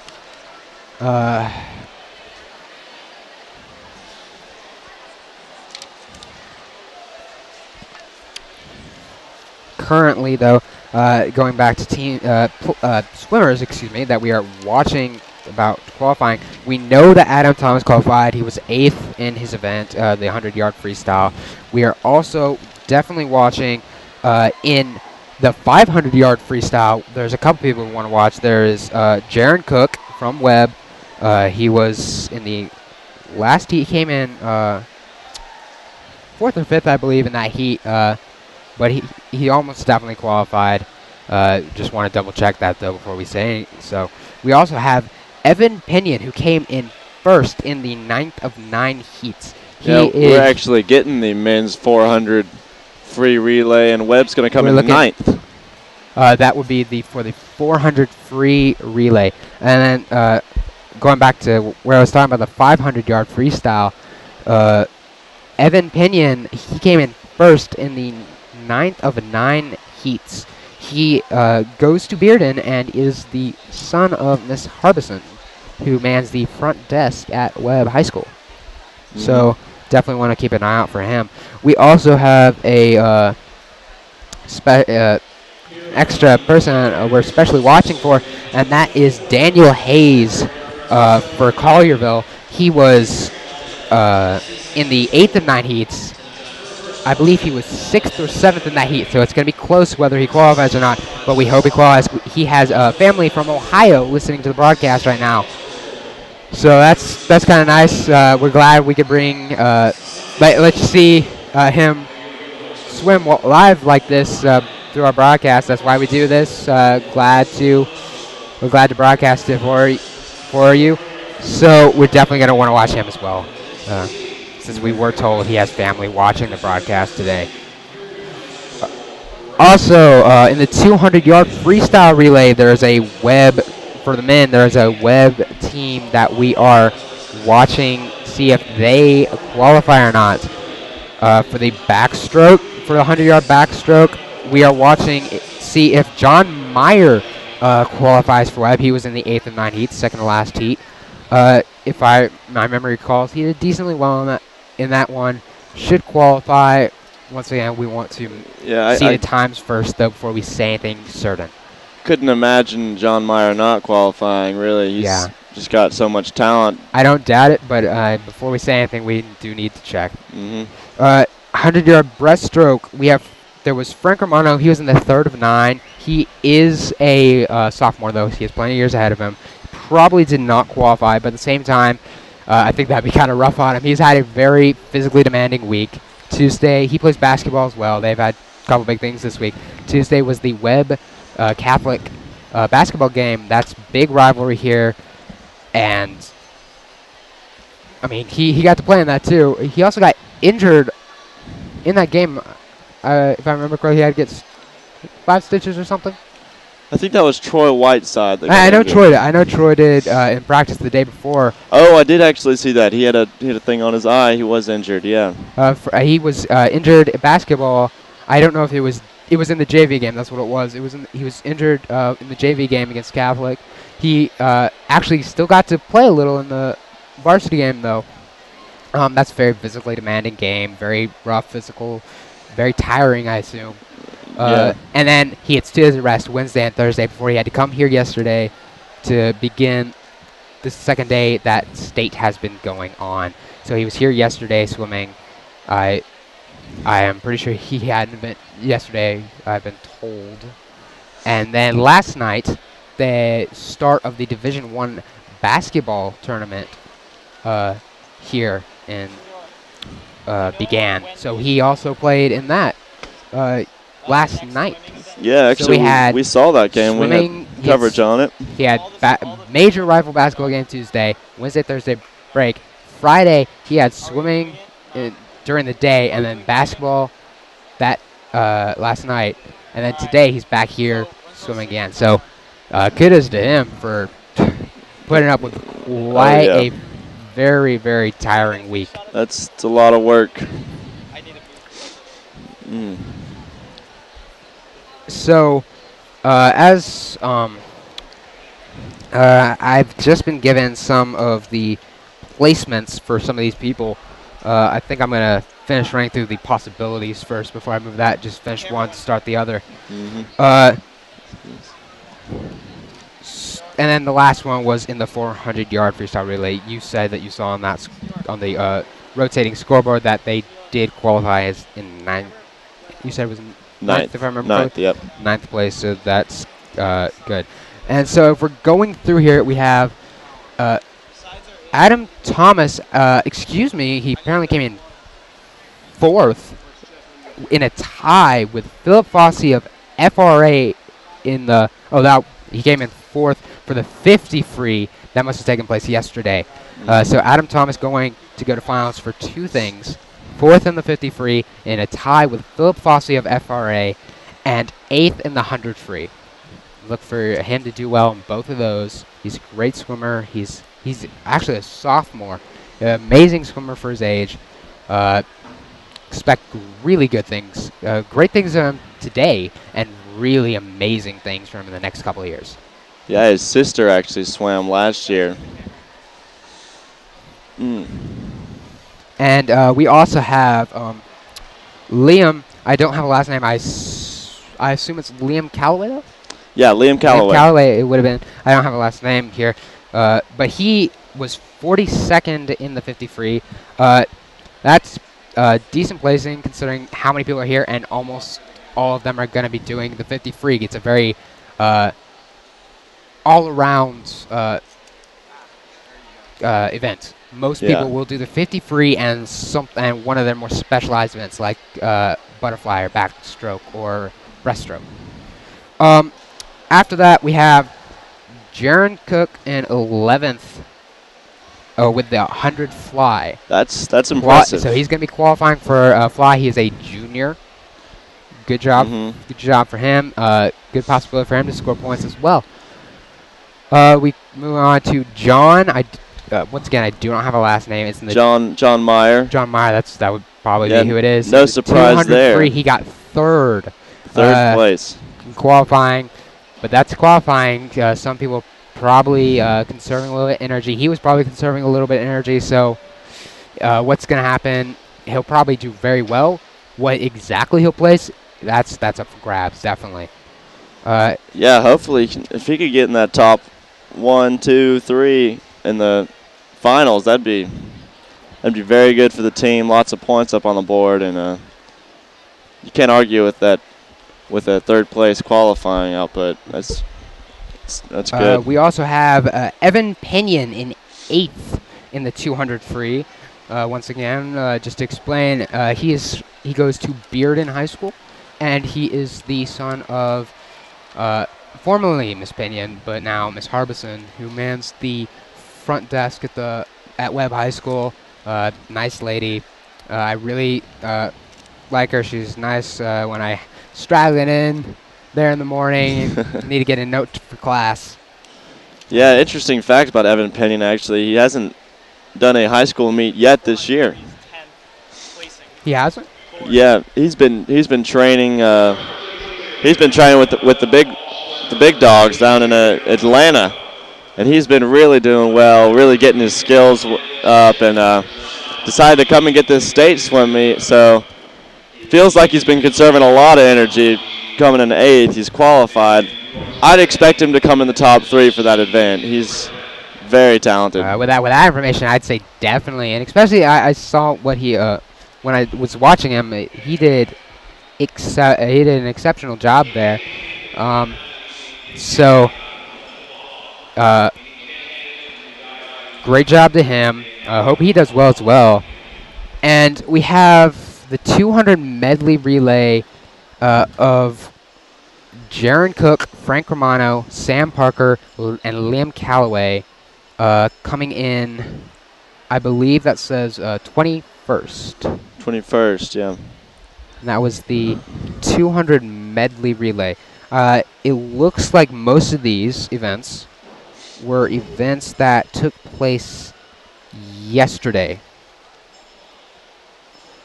Yes, indeed they are. We will try to get you, other than we do know that Adam came in 8th for the 100 free early this morning. Otherwise, everything today, we do not have definitive. We have not been able to definitively find that they have indeed qualified. There are a couple on the scoreboard. We do know more people have qualified. I did not write them down because I didn't have the time, and we went and checked on the where they have results posted, and they don't have them for today up there yet. And the last one we have here is that as of, I assume, the end of yesterday, Webb is in 8th place overall as a team with 38 total team points. I will try to find out. It does seem like we're going to be taking basically a lunch break right now. And And while we're the women's, I've just been told that the women's 400, if I can find the 400 free relay qualified in 10th place. As I was saying, while we are taking this sort of lunch break here, while diving seems to be either going or warming up over there in the diving well. It looks like they're just warming up right now. Some nice. Looks like they're going to be doing pretty cool dives over there soon. While we're kind of taking this break here, I am only aware of only one even possibility of a Webb this athlete diving. And I cannot place what the name was off the top of my head. Senior Galen Erickson. Galen Erickson, that was it. Has a possibility of diving. We're not 100% sure of that, but the diving, the list for who is diving and who is not in the heat sheet. At least not where I can find it. Yeah, I've actually been to the pool a couple times with them down at Foxton, and did a nice little triple front flip for me off that diving board. So how high is that one? It's about the one they're diving off now. It's not a high dive or anything, but it's one of those just real flimsy boards it'll get you up there and let it do a nice looking dive. You said triple? Yeah, triple that front is flip. Impressive. Yeah. I cannot do that. I cannot do a single front flip off of a diving board. Yeah, because I always feel like when I jump, I'm gonna land on the edge and slip off. I don't know why. Anyways, so we will try to find out how the score breakdown goes, what points you get for first, second, third, fourth, so on, when you, at the end of finals for each event, which are coming up later on. I do believe we will still be here for finals, not just qualifying. But that will be later on, and when we come back, I hope to have who has qualified from the events today, and also I hope to have the score breakdown, how those points are awarded out. Basketball. And one last note, I think, before we cut off, I've actually been given another list of names here. We have, before I get to that, I'm going to say this before times escape my mind. I was 4 and 330, I believe, 330 and 4. 3 and 430. I should have said it as soon as I was told. 3 and 430 are the times for the championship games for the Division I basketball, high school basketball today. Both Webb's boys and girls were successful yesterday at the beginning of the tournament. So they both are going on to the championship today for the Division I, which is here in Knoxville at the Lee Athletic Center at 3 and 4:30. It will be broadcast, but not by us. It will be broadcast by the Ezel Harding broadcast team. They're going to be covering it from the Lee Athletic Center on the campus Webb. And we will, since we are out here at the Allan Jones Intercollegiate Aquatic Center over at UT. So it will still appear on the WOW page. So if you want to find it, you still only need to go to www.wow-network.org and still follow the live broadcast link. And some score updates. Looks like the women's scores updates. We've got the free relay team consisting of Kaylee Rasnick, Jade Morton, Camilla Wang, and Rachel Sapp coming in 20th in their 200 free relay. Just a couple spots out of qualifying. And if there is a consolation, like I think there is, I'm not positive. There is or is not. And if there is, I do not know the cutoff. I do believe I've heard the word consolation being thrown around. I heard it at school yesterday. People didn't get finals, but the consolation, so they will be swimming later on for like extra places or something to that effect. I have not heard definitively that there is, though. But if there is, I believe that would definitely fall into consolation right there. 20th, barely out of qualifying for finals. Yeah, and then coming after that, we've got Kaylee Rasnick again, 31st in the 500 free relay. Just considering how many swimmers are here, that's not bad at all. Considering how many swimmers are here, and that you do have to remember, this is state. This isn't regions or city. This is statewide. There are teams from Memphis, Nashville, Chattanooga, all over the place. All over. So it's definitely not easy to place high. So even if these people are not in the top 16, they are doing extremely well, especially Kaylee and the next person on here, Jade Morton. Got 47th. Amazing showing. She is a freshman for both of them in the 500 free. So both of those two people will be back here next year. Kaylee is a junior. And so they have another year. They can come back again next year, possibly win. And, I mean, that may not even be their best event. We don't know what each person's strongest events are. So that's really just to put things in perspective. And we've actually got a qualifying time right here. Lauren Sapp came in 10th in the 50 free. So we'll see her in the finals for sure. She another sophomore that is a very good swimmer. I really don't have much else to say about it. Great job to her for qualifying. Yeah, and then she came in 21st in the 100 fly as well. So once again, if there is a consolation, that is most definitely just shy of qualifying. By 5 spots. Yeah, remember you have to get top 16 to qualify. And then Camilla, a senior, Camilla Wang, came in 37th in the 200 IM. Now that IM is quite possibly the most evil thing anyone will ever force you to swim. Yeah, I've done my years of summer swimming, and my only request to the coach was, don't put me in the IM. I requested it. I ended up in it once. It was very, very tiring. The problem with the IM is that it's an individual medley. That's what it stands for, individual medley. And what that means is that all 4 strokes, you have to swim all 4 strokes. And this is a 200 IM. That's 50 of each stroke. So you go down and back doing fly, down and back doing back, down and back doing breast, and down and back doing free. Meaning, most swimmers, they will focus on 1 or 2 strokes. Maybe freestyle. Most swimmers will learn how to do well in freestyle, and then they'll focus on 1 or 2 other strokes. Maybe fly and back, or breast and fly. Just depends on the swimmer, what they're comfortable with, just general stuff. But you have to be good at all 4 strokes. So it's really for the all-around swimmer who can do basically anything and still keep her times low for any of them.